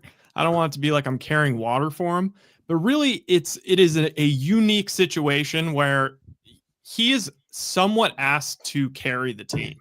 Like, they are pushing the ball. If you look at the landscape of the NFL in 2024, like, they're pushing the ball down the field more than anybody. And their receivers are getting less separation than anybody. So why are they doing that more this year, Ryan? Like, that's the thing. Why are they doing it more this year when they don't have, when it was like dink and dunk, and remember all the stuff Brock would take? Oh, he's a dink and dunk guy. Well, they're not dinking and dunking this year. It's a really interesting question. I think the closest they got to last year and like the dinking and dunking might have been last week when you saw Brock under center a bunch more. And then like all of a sudden we get into this week, it's a rainy game. It's a defensive slugfest. Why is Brock not under center today? Like, why did they immediately go to this weird shotgun thing where they just run Garendo, 1 yard into the line at a shotgun? That feels a little weird. Yeah. Somebody in the chat's like, do you still like Perdy more than Mahomes? It's like, what? Whoever liked Perdy more than Mahomes? Not of this world. Since I heard Dan refused to provide juice boxes for Larry's show. I saw that. He put it in there like 4 times so it would get put up. Where's the juice boxes? To me, I mean, I don't think Shanahan has lost his ability to coach. I definitely think that Brock Perdy is a solid NFL quarterback. Is he Josh Allen? No. But he's a solid second-tier quarterback. I just think that overall, they're not that dynamic. I mean, they can't score fast. I mean, I'll tell you, there's some things that really bother me about Kyle. They don't play hurry up ever. They can't play tempo. They can't utilize tempo. And to me, that's a major part of offensive play calling. You have to be able to utilize tempo from time to time and use it to your advantage. They never utilize tempo ever. So that's bizarre because he did it early in his time here, but he doesn't do it now. So obviously he must feel like it's a gimmicky type thing that you do when you don't have the horses. Otherwise, why is he not using tempo? 2, where's the speed? I mean, look at McDaniel. McDaniel's got Waddle and Tyreek and A-Chain and all these guys in Miami. Look at Detroit. Detroit's on top right now. What does Detroit have? They got Jahmyr Gibbs. He's fast. They got Laporta. He's fast. They got Jameson Williams. He's fast. They've got speed. The Niners have a 4-7 wide receiver. They've got Debo. Who they used on a go route. Slow as molasses. Your Pearsall gets getting nothing done out there. Cowing can't even get on the field. I mean, they're so slow. I mean, it's just a very slow football team. They can't score quick. They can't play fast. You would think if you have a quarterback who processes like Brock does and who's accurate, you'd want to speed it up and try to see if he could like mentally process faster than your defense can adjust. But instead, it's like they don't use that advantage. So I think overall, if you said to me, what's the problem with the offense? Well, the offensive line hasn't been great and needs to be upgraded. But to me, it's about these weapons. If you say, where have the Niners who were in the Super Bowl last year, where have they regressed? They were the best group of weapons in football, and now they're slow as shit. And they were the best linebacking core in the game, and now they're one of the worst. So I think, obviously Greenlaw coming back helps, and Warner's a tremendous player when healthy. But without a healthy Warner, with no Aziz, and without Greenlaw, the Niners went from the best linebacking core to like the worst. And their weapons went from like the most dynamic to flat out slow. And so we can talk about, these other areas and Brock and Kyle and the O-line and the D-line, and they're all factors. But as far as what's been the huge difference between last year and this year, last year you had 2 areas where you were the best, and now you're among the worst. And when you fall that, precipitously, it's you're going to feel it. You're going to feel it. And they need a reload bad. I'll tell you what they really need. They need to hit on their goddamn first-round draft choice. You cannot sit there and keep drafting nobodies. Their draft picks in the first round outside of Ayuk and Bosa are embarrassing. They have to hit in the draft. If I was Jed, I would say, John, I love you. You're the face of the franchise. We're paying $250,000 to Scott McLuhan, or paying $250,000 to John Dorsey. We're going to go get a veteran personnel guy who's done it before, and we're going to bring that person in as a consultant. And if that's going to ruffle feathers, then that's going to ruffle feathers. I don't give a shit anymore about feelings. No more feelings. And I'll tell you, the most annoying part about today's game is I really felt like the 49ers' best weapons are JJ and Garendo and Kittle. And yet they spent most of the time trying to get Debo off. Why? To appease some yesteryear player who's some guy who was better a year ago, some guy who's probably done, who's got a huge ego and can't come to grips with the fact that his own mortality in the NFL is coming to an end. It's like all wrong. This game plan tonight was all wrong. When I saw them trying desperately to get Debo off early, I thought, oh my God, they've lost their fucking mind. This guy is totally cooked, and they're going to ruin this game and ruin their chances at the playoffs trying to get this has-been to feel good. And it didn't work, and it isn't going to work. And I think they got what they deserve tonight. I mean, they should have featured JJ and Kittle and Garendo and Cowing and Speed and, thinking about tomorrow. Instead, they're thinking about yesterday, trying to dial it back and get the glory days for Debo, and it ain't there. It is not there. Yep. Garendo had 20 touches in the game, and I mean, and I hear you. They did go out to try to get Jennings was targeted 9 times, 2 catches. They targeted Kittle 7 times. So I think they tried to get those guys involved, but they clearly were, I think, trying to almost have a last dance thing. Like Debo kind of asked for it, put the spotlight on himself. I think they tried to use Debo's competitive moxie to their advantage. Like he had bright lights on Debo. We're going to try to get it to him because we need him tonight. And maybe he'll perform at a level that he hasn't found. I think if anything, tonight is a greater indicator. And I think now at least they know. I think that's the one thing that comes out of tonight. I think now they know that Debo ain't the guy anymore. Like, I think now once and for all, right? Anytime, Larry, I get it. You're shaking your head like they should already known. Yeah, well, I mean, they're talking about him as somebody, party. But they're talking about him as somebody who's going to be around next year.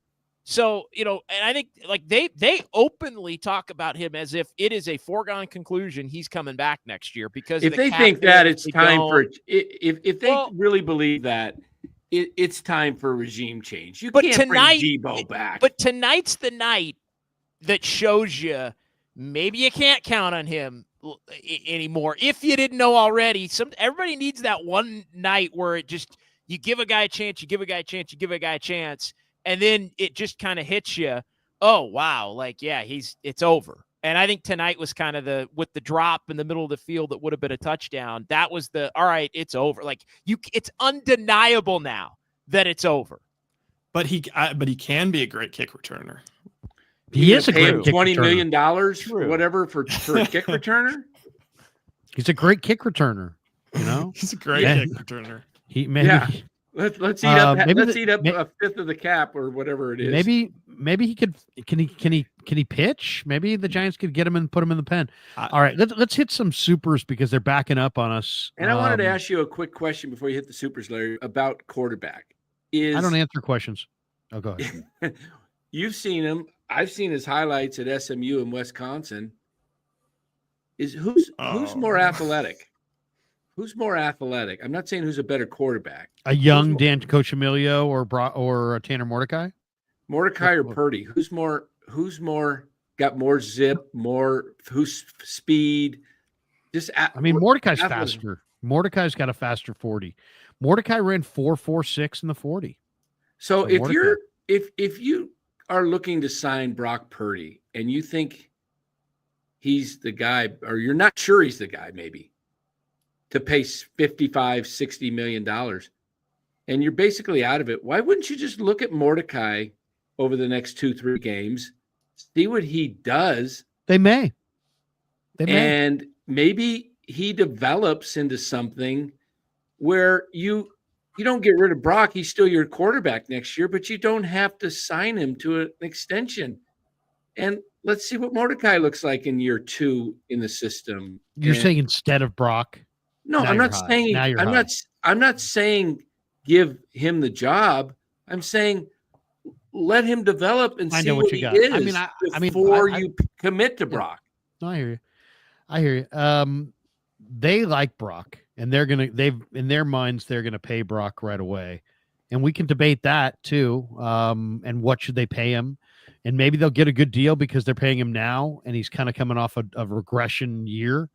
But they like him, and I like him. I mean, I think Brock Purdy is a solid second-tier quarterback.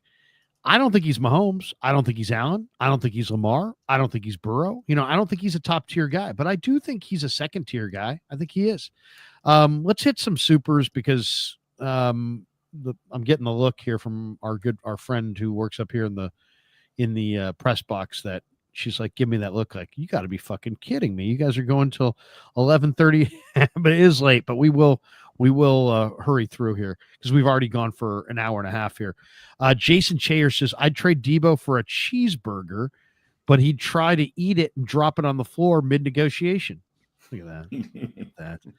Niner MMA 86, same saying, Larry said to GP2 last night. Debo, yeah, the same saying Larry said to GP2 last night. Hey, Debo, what the fuck?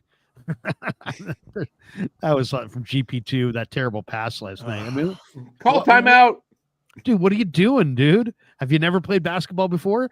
If you hold it, there's 3 seconds left. Jump ball, let's have a jump ball with 2 seconds left. Instead, Or just call timeout. Yeah, call timeout or do anything but do what he did. Fuji Simeon, and I love Gary GP2. Fuji, and I loved Kerr last night. Kerr was just spectacular. Fuji Simeon says Greenlaw looked good.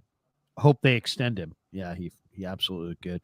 L. Kurtz says, didn't Kyle say Campbell was playing his best ball until he quit? Jim Molay, what's up, Jimmy? He says, officially one of the worst Niner seasons of my fan tenure. No fun at all. Even the wins this season were miserable. Seriously, what was the high point of this year? The Jets quarter win. against The Jets. third quarter against Dallas or something? The week Jets. 1 against the Jets. Week 1 against the Jets, yeah. Fuji Simeon, how was the media food, Larry? It was delightful. It was actually very good tonight. I had steak. I had steak tonight. It was some kind of a tri-tip. James Makastad says, have you ever seen what Campbell did in a must-win, by the way? You know what? I've never seen anybody who just was like, oh, I guess maybe the one guy I would think of is remember when Jay Cutler took himself out of a playoff game, but was standing on the sidelines looking totally healthy? That was bad. How about Antonio Brown walking off, taking his jersey off and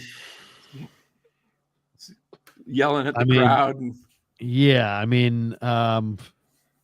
we saw the Pistons walk off on the Bulls when the Bulls, ousted them in the playoffs, which cost Isaiah a spot on the Dream Team.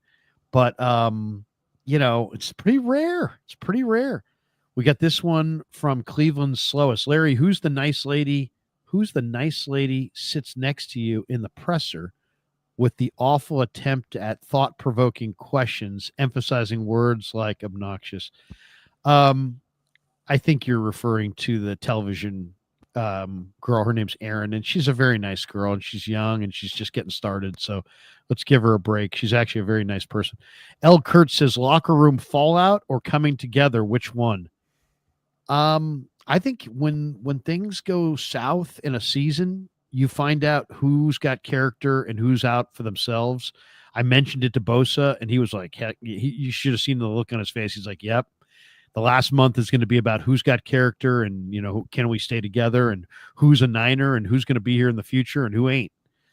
Fuji Simeon says Campbell almost went out like Antonio Brown. LOL. Danny just said that.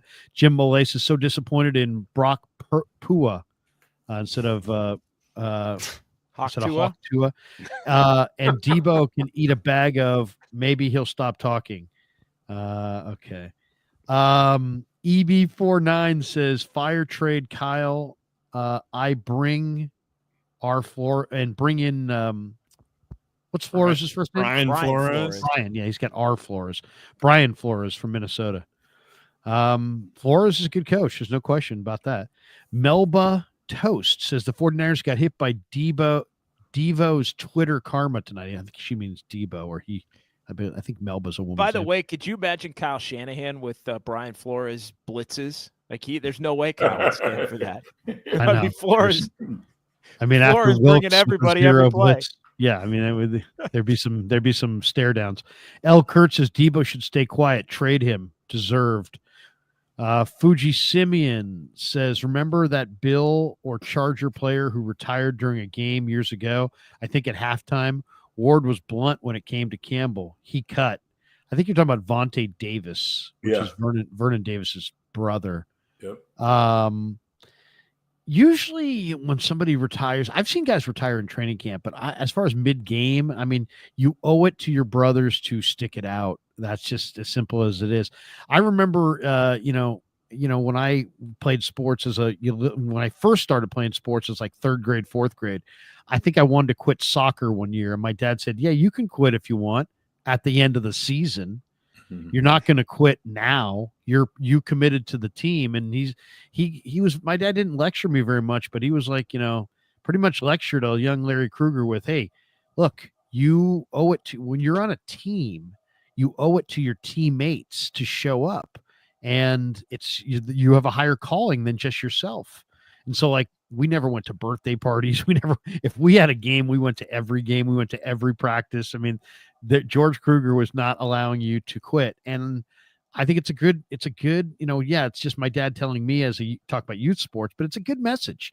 And Frank, you coach kids and you work with young people. I mean, anybody can be there when people are throwing bouquets of roses at you. It takes intestinal fortitude and strength and character to stand up in the midst of a trying season or failure. And when it's, nothing but pain. I mean, I think George Kittle shared with me today when I asked him a question. Kev, I don't know if you have it, but he shared with me that Talanoa Hufanga stood up in the locker room and told everybody that he is going to fight and claw for, at every practice and every gathering and every team function, trying like crazy to win forever. And that's basically what he expects from everybody else. So, I mean, to me, that's what it's about, man. That's what it's about. But I think everybody said though, I don't want to share any generalizations about Campbell because I don't know him as a person. Sure. But we talked about the fabric of culture building and brotherhood and coworkers. I mean, you and I have been working together for 20 years. I mean, JD and I have worked together there is a level of respect that we will have for each other for the rest of our lives. You know what I'm saying? I mean, we make a commitment, and you either have that within your soul, within your fabric, or you don't. And I hope this was just a horrible moment for Campbell, that he's going to wake up and realize, maybe not tomorrow, but at some point realize, you know what? I really effed that up because, you learn this in middle school. You don't leave your brothers, regardless of whatever situation you're in. We get you pissed off. Maybe he was told that he was not going to have to come off the bench. But the reality is the lights are on and your brothers are out there fighting. They need you. That was your moment. And then he lost that moment, No question. Max 707 says, Larry, my brother and his girlfriend love watching your streams after games. They're probably watching right now. Can you shout out Jenna Taylor, Leah, and Lou Skunt? Thanks, Larry. I just did. So Jenna and Lou, thanks for supporting the Krug Show. We appreciate you. Thanks for jumping in. Perfect Blackness Senior says, Krug, blaming the defense is total BS. Stafford was 16 of 27 for 160 yards, and the D allowed no touchdowns. The D played well enough to win. Stop it. We're talking about the defense just because we were talking about Campbell. This was clearly the offense. Come on. the game was 12-6. I mean, I don't think we started talking about the defense because of Campbell, but it was not the defense's fault. It's the offense's fault. We know that. I mean, if I didn't state that clearly off the rip, I apologize, but that's obvious to me. Ruben Bocanegra says, do you have a left and right lateral limit? Do you have a left and right lateral limit of questions you can ask a reporter during post game? Does that make sense? Well, I think he's talking about tough or easy questions. Can you ask too many tough questions? Is there a limit or easy questions? I think that's what he's saying. Well, it does kind of feel like, I always judge it by, look, how many people are in the room? Are there 20 people asking questions? Then maybe you should ask one. If there's 2 people asking questions, maybe you should ask 4. You know what I mean? So it's just Right. a matter of how many people are in the room. My whole thing is I try not to dominate or monopolize unless I really feel like I got something I have to. And even then I try to just go with my best question, and then duck out. Jam 18 says McVay's better than Shanahan. Well, he is right now, and he's been recently. Did you ask a question, Larry? Did you ask a question after the game? Yeah, I did. I asked a question. You were on ESPN. You were on ESPN tonight. Really? Yeah. I thought that was your voice. Yeah. There was. That was me. I wonder if I get any pay for that. Gavin Butcher says you can pay Perdy 60 to 65 million. He isn't it. What would you guys, if I say dollar figure, just give me a number, give me a dollar figure. What's your AAV for Perdy? What do you want to pay him? 40. And what do you want 5 to pay years? him? What do you 5 want years. to pay him? And what is he going to pay? What is he going to get? I would pay him 5 years, 200, about 120 guaranteed, 100, something like that, 140. How much guaranteed. a year? Did you say 5 40. years? 40 a year. Yeah. Yeah, Okay. I think 40. I'd probably go 48. 45 to 48 is what I would want to do. I think it's going to be north of that. But here's the most important part for me. If you make the commitment to pay Brock Perdy, and let's all, maybe we all agree, it's probably going to be in the 50s, right, per year.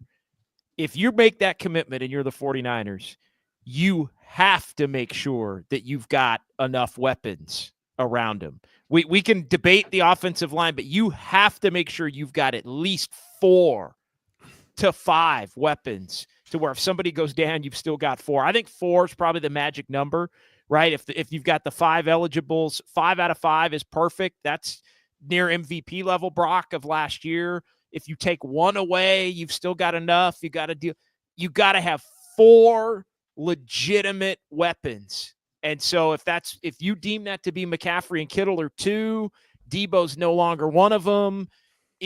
Like however you have to do it, if you're going to pay the man, you have to have because we've seen when you take 1 away, it gets a little worse. You take 2 away, it gets even more worse. You take another away, and now it looks like it does where you're scoring 6 points in the rain in a must-win game against a division opponent. So there's no reason to have him if you're not going to surround him with talent. Last year, but you have to, otherwise it's not going to work. Right. So that's my and thing. then you'll be doubting it. What I don't understand is last year in the Super Bowl, you had Debo, Ayuk, Jennings, and the 4th receiver was Conley. And we don't see anything of Conley now. And he's one of the fastest guys they have. Why are they not utilizing Conley? He actually was a key point in the Super Bowl. He got no, it's not a horrible point. I mean, he's got size, he's got speed. I mean, you can claim he's just kind of a guy, but I mean, I know, but they don't have they're anybody. they're not good at using their bench. I mean, that's just, they just don't. I mean, look, they didn't even get to Garendo or JP Mason. They could have utilized these guys as a group, and they probably would all be still healthy. Instead, they got to go all in on one, and then when the next guy gets hurt, then you'll go down the depth chart. I mean, they're just now discovering guys who can, like Garendo. So, I've got a terrible question that I'd like to ask. Go ahead. Over under on the amount of prime Kittle seasons we have left. 1. I think 1. Yeah, I think you could stretch it out if you put them in the garage and you only bring them out when you really need them. But right now they need him.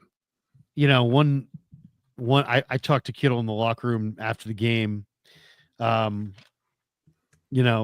let me just tell you a quick Kittle. Let me tell you quickly, 30 seconds. Indulge me here. I get a message this week from a guy named Larry Blevins. Larry Blevins' son is Lane Blevins, and Lane has had. He's obviously a young kid, and he has cancer. And they reached out to George, and and the Blevins family. And George is such a great guy that George sent the kid, tons of autographed stuff, and then did a personalized video to the kid. And Larry Blevins got a hold of me this week on social media and told me that him and Lane, his son, and the whole Blevins family are just so in love with Kittle and thankful for his generosity and for lifting up Lane's spirits. And so I went up to George in the locker room and I said, "Hey, George, Lane Blevins," and he's kind of lit up. And I said, the family reached out to me this week and they just wanted to say thank you very much for all the generosity and the taped video.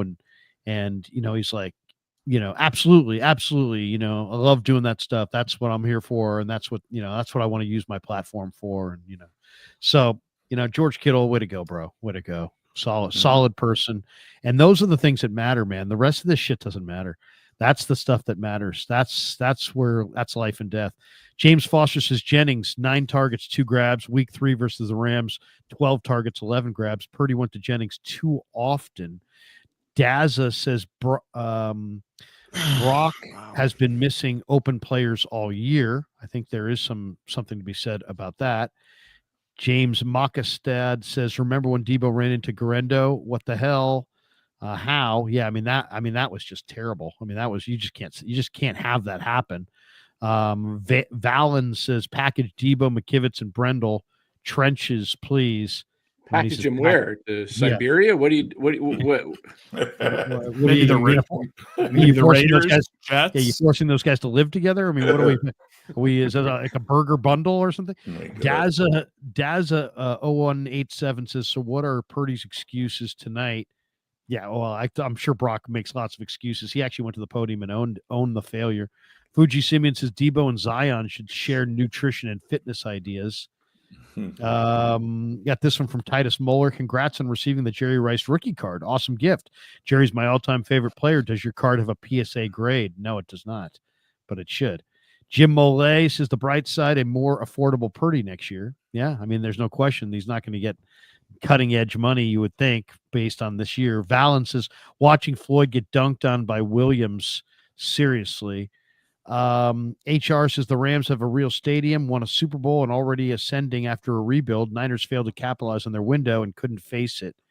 There's a lot of truth in that one. That's really mean and true because their stadium is so sick. Oh, it's incredible. The Big 25 says so many things to go over. Last week was their last win of the season. Got to go to work early. We'll watch the show tomorrow. Have a safe evening. Thank you, DeBig. Heck with LA owning us. LA doesn't own us. We got the Giants. Yeah, that's the beauty of YouTube, by the way. You can watch it when you want to. Heck Dell says, look at the Eagles. Yeah, the Eagles are playing.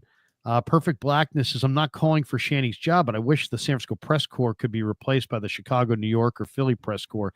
The San Francisco press don't have the goddamn balls to piss Shanny off with accountability. I don't know about that, dude. Shanahan gets asked a lot of questions. There are other, like the Warriors don't even let people ask her questions. They take all the tough questions people and just put them aside and have tiers. And, the Giants, I don't think, would love, tough questions every night. If you went into Melvin's presser every night and asked real tough questions, they'd find a way to ban your ass so fast. The Niners actually sit there and, they don't push back. They let Shanahan answer questions from the masses. So I don't know. I'm personally, you shouldn't call for Shanahan's job because he's one of the best coaches in football. That's the reality. Claudaddy says, I'm done with Debo. Finally, find an offensive rhythm beating the Bears. And instead of parlaying that momentum, we just appease Debo and force feed him the ball. The needs of one outweigh the goal of a team. I totally agree with this one, guys. I don't know about you guys, but they had the wrong mindset here. This should not have been about, it seemed like getting Debo involved or a bunch of touches early was part of the plan, and it didn't need to be. I think they kind of kowtowed to him a little bit too much. I know Shanahan likes him, but come on. You had other guys who were better. Fuji Simeon says 49ers have not had two good tight ends since Davis and Delaney Walker. Mufasa says, what happened to the quick release? Used to dice D. What's he saying there? What happened to the quick release? Used to dice the D. Just to dice up the defenses. Fuji Simeon says Perdy fan, but he reminds me of a degenerate gambler chasing losses rather than gambling smart. The urge to gamble big to win it all back at once. I mean, he's aggressive. Small. He gets too aggressive. This is not a super ninja. Dom says Greenlaw is playing like he never left. Extend him now, please. I just like that one. Beats and Meats says give Salah the Spagnola treatment. Pay him United Health CEO money to stay and be the defensive coordinator forever. Please don't ever leave us, Salah, or else. Salah would make a lot of sense. Clyde says Purdy's not a franchise quarterback. End of story. Fuji Simeon drops this one. He says apologies to Sorensen. He showed that if that defense isn't all on him. With Greenlaw, Huff healthy, the defense had some good moments, promise at times during the game. Oh, the defense looked really good. Are you kidding me? The defense looked great. It was just the offense tonight. Matt Nervino said, what is your guys' take on the issues with the red zone? Second in the league in yard differential, yet 6 and 8. Separation issue or Brock timing. Also, the line or linebacker in the draft. I think you need a linebacker in the draft, but you could definitely fix the line. As far as the I think there's 3 ways that you create space in the red zone: quickness, power, and play design. I think the play design has been ordinary. They don't have a lot of quickness. They miss CMC, and they don't have a powerful offensive line. They can't power in. So there's really no. That's why Detroit scores so many points, because they're powerful. They can run, and they're fast. Great line, great play design, great speed. Then you're Detroit. When you can run it in, you're really at an advantage, because then you can go play action. But when you can run and pick up the yards that you need in mass, that's where you really got it dialed. Perfect Blackness Senior says, for you guys to blame the D for this loss is shameful. All right, calm down. The offensive game plan and play calling was just awful. That's what lost this game, not the D. Okay, maybe we should just have started. I don't think anybody blamed the D. Just the last drive was. We were just we were talking a lot more about the D at the start, because we were talking about Campbell, because Campbell going AWOL in the middle of the game was kind of the biggest headline. But don't mistake our discussion of Campbell for saying that the defense was the reason they lost this game. The offense was the reason they lost this game. If I didn't make that clear early, I apologize. Fuji Simeon says, Larry, trade that card for a signed Soto Mets card. Yeah, great. Matt Nervino says, what is y'all's take on Lynch versus Shanahan versus Scout for player personnel, and how much we miss Adam Peters? Well, they just had their best draft without Peters. Correct. They had a good draft. The Niners have been really good on day 3 of the draft. They aren't hitting on day 1. You cannot miss on 8 of 10 number 1 picks. You just can't do it. That's what's happened here. John Smith, don't pay Perdy. It would be a big mistake. Fuji Simeon says Ronnie Lott amputated part of his finger to get back on the field sooner. Now that is a football player. Campbell is just small compared to that. Titus Moeller with this one, he says, has Kyle Shanahan been asked why San Francisco doesn't practice the 2-minute drill? No, we haven't asked him that. And to me, that's surprising that they haven't, because that was a major Walsh thing. Beats and Meats says, Robert Saleh, get the band back together. A sexy potato dancer, which is a great handle. Can we stop jumping, Dan? I don't know if you disagree. It's rude. Jumping? What's he talking about? Beats and Meats is also a great handle, by the way. It's making me smirk. Says, shameful for you guys to be blaming the D for this game. The O was horrible all game. I guess the wide 9 cost all those 49ers 3 and outs. We're almost done. There's 8 punts in the first quarter. Stafford had 3 to 4 seconds per snap. Perdy had 2 seconds per snap. Bill M said, Larry, what do you think about Kyle's offensive play calling? I didn't love it. Jacob said, Jalen Walker, John Lynch, we need this guy. Okay, what's that? Finish up. Oh, we'll be finished up in 5 minutes. Yeah. Well before 12:30. Thank you. Sorry. They're asking Larry, us- we're being kicked out. Yeah. Let me just get the last few here. Space Cowboys says 2023, Brown, Moody, Latu, Luter, Beal, Winters, Willis, Bell, Graham. 2022, Jackson, Davis, Price, Gray, Burford, Womack, Zakel, Lucky with Perdy, not just the first round. Okay. Brian Nervino, Greenlaw, Warner, Nick Bosa, George Kittle, CMC, Big Trent, enforcers. What other position and what players could be added who are enforcers? I mean, they need to upgrade their linebacking core. There's no question. They had great linebackers. They also have to get more speed at receiver.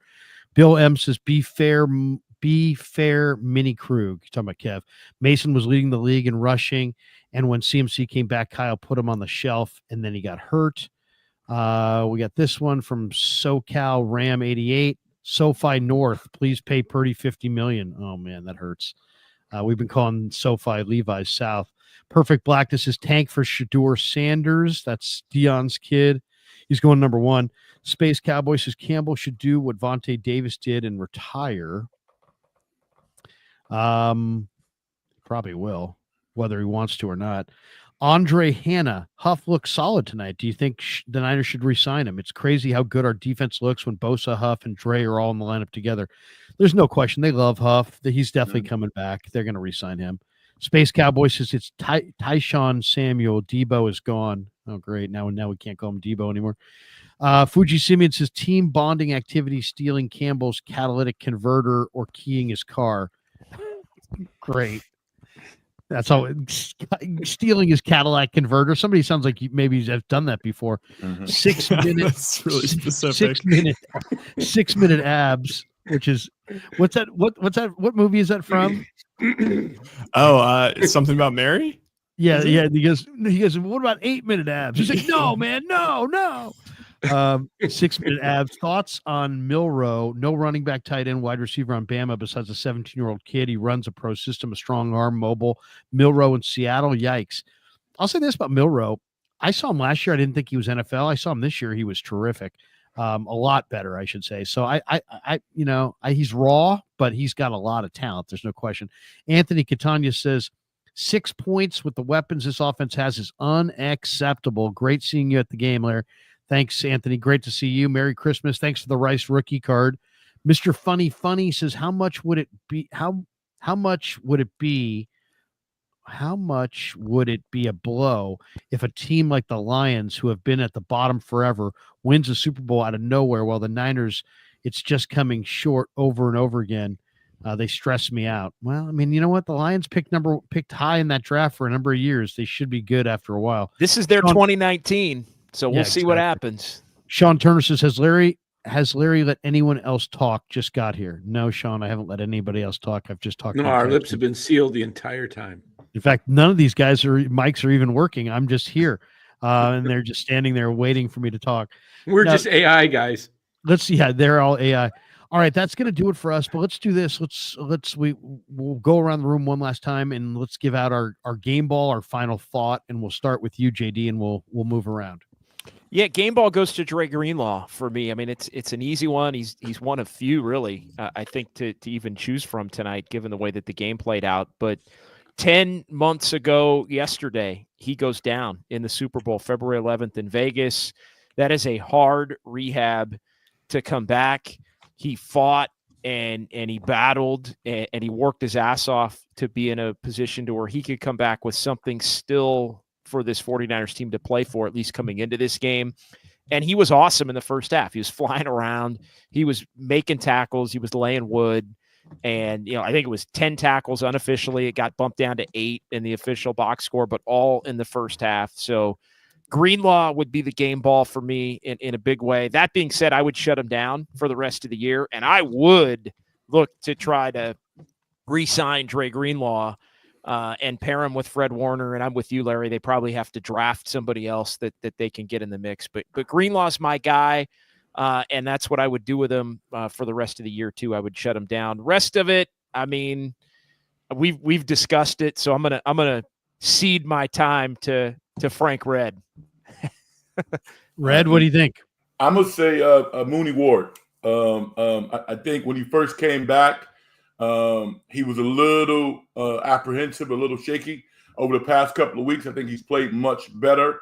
But more importantly, I think that his leadership stepping up and naming what the organization and what the team is all about takes a lot of courage and stability, and he can uplift the team. So I want to give him all the props in the world for being the person. Love what that he is. did in the presser, Frank. For him to step up and say what he said was awesome. Right. You don't see that very often. You don't see that, but I was pretty impressed by that.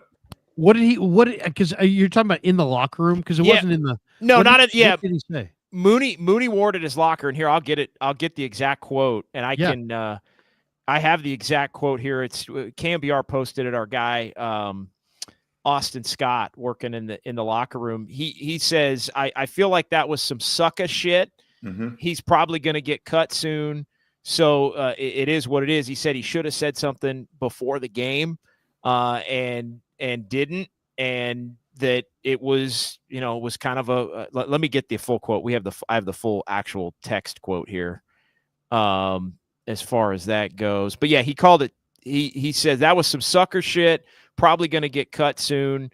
Should have said something before the game. It would have been nice to hear if he didn't want to get out there before the game. You say something, don't refuse to go in the game. So it was on point. Mm-hmm. Yeah. Don't let your teammates down. Come on. Frank, you did not, did you? No, you didn't go yet. Go ahead, Frank. No. I did. I just went. Oh, okay. No, Frank just went. Rye, go ahead. I'm taking Jake Moody. Kicked a 50-plus yard field goal. Made both his field goals. A guy who was viewed as a bit of a scapegoat this season. At one point was assaulted, or was that battery? He was physically intimidated by Debo Samuel on the field.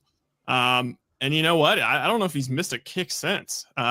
He had a good game in the rain, and they really needed it. And I weirdly felt kind of confident if Brock didn't throw that interception, I felt pretty confident that he was going to make it. So good on Moody.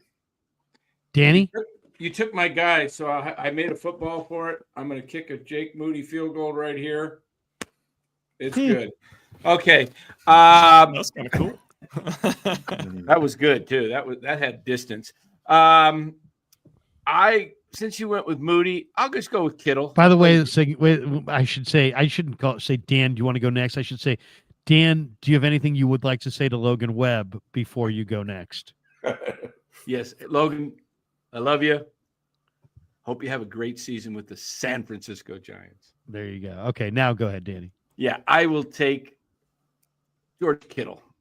I thought he played excellent, and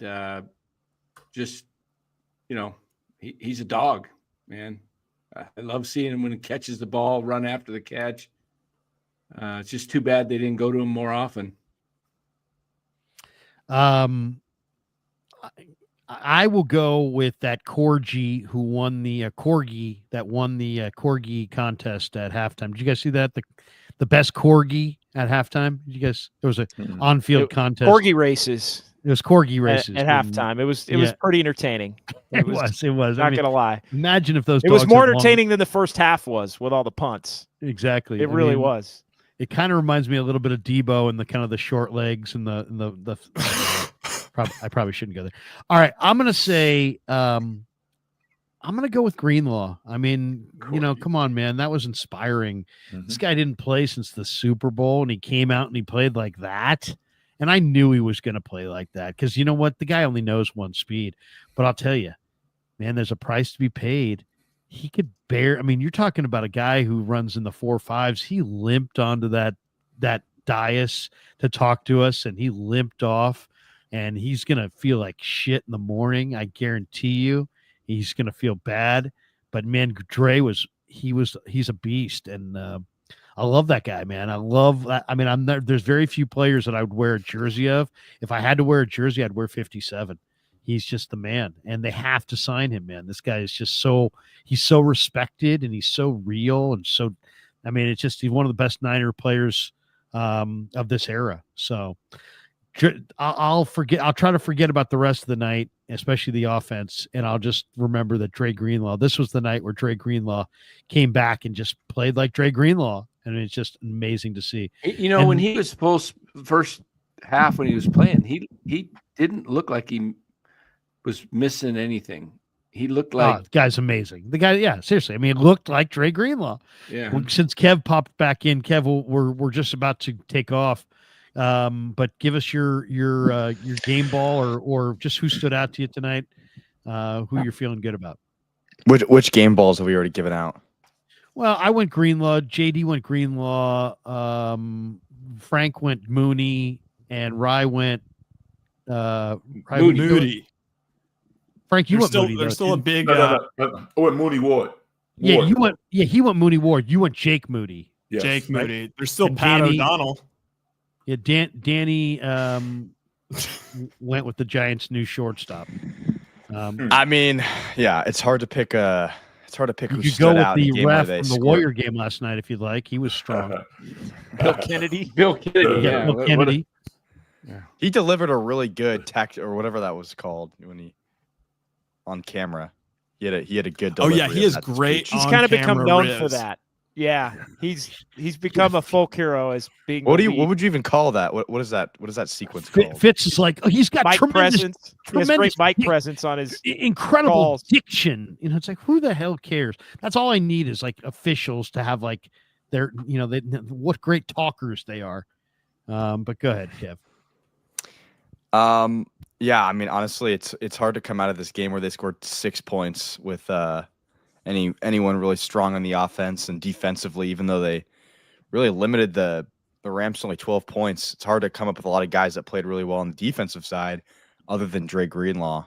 So I'll go Greenlaw again. Triple game ball. Greenlaw.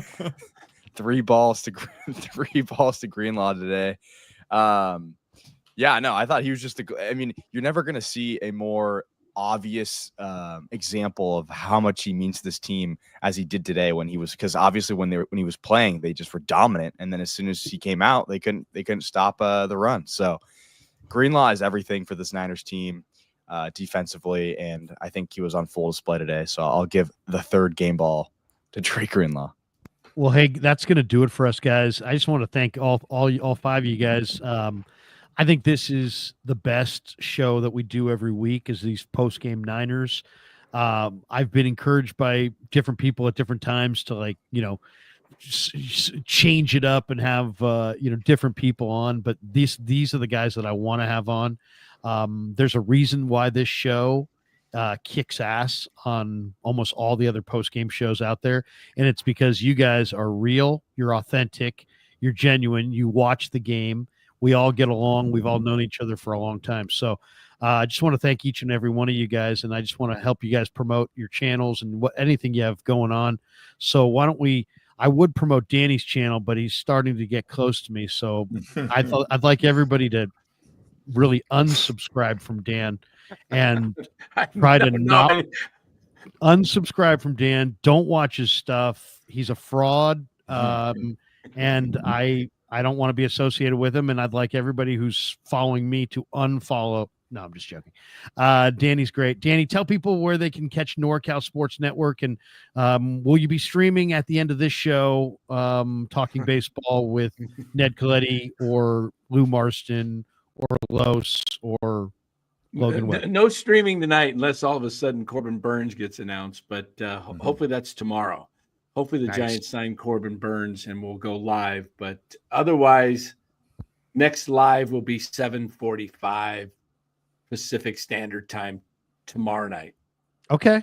NorCal Sports Network. NorCal Sports Network. And if your people are looking for it, because there are some that have similar names, it's the one that has the California flag as the moniker. You'll be able to see it. Rye, always love seeing you, brother. People want to follow you. Best way is West Coast Smitty on X. Yeah, just I've got some average tweets. If you want to follow me, come follow me. Seriously, no, but I love having you on these shows. And Red, always great to see you. In the Dungeon Show Sunday night, this Sunday night. Who's scheduled to be on Sunday night? Me and the listeners. I got to run the numbers up before I start having guests on. So, and it's actually, been over a year and we're having a good time. I need to do a better job promoting the show, but I'm having a lot of fun. You see the title of the show right there. If you like what you hear, give us a listen and then subscribe. And yeah, man, just having a lot of fun doing it. Thank you. Man, it's fired up to have you. And JD, of course, you and I have been friends for a long time. And when do you appear next on KMBR, JD? I know they you're the hardest working guy in the biz these days. When's your next gig? Yeah, shuffling some things around here with the events of last night. Thanks, Bill Kennedy. No trip to Vegas for no 7 a.m. flight tomorrow to Vegas for Emirates Cup Media Day. So I'm actually taking the day off tomorrow. So it turns into a little bit of a respite. But I'm going to be on after you Saturday. You're going to have your show on Saturday at 10. No, actually, I won't have it this week because there'll be no, we're not forecasting. No game anything. Sunday.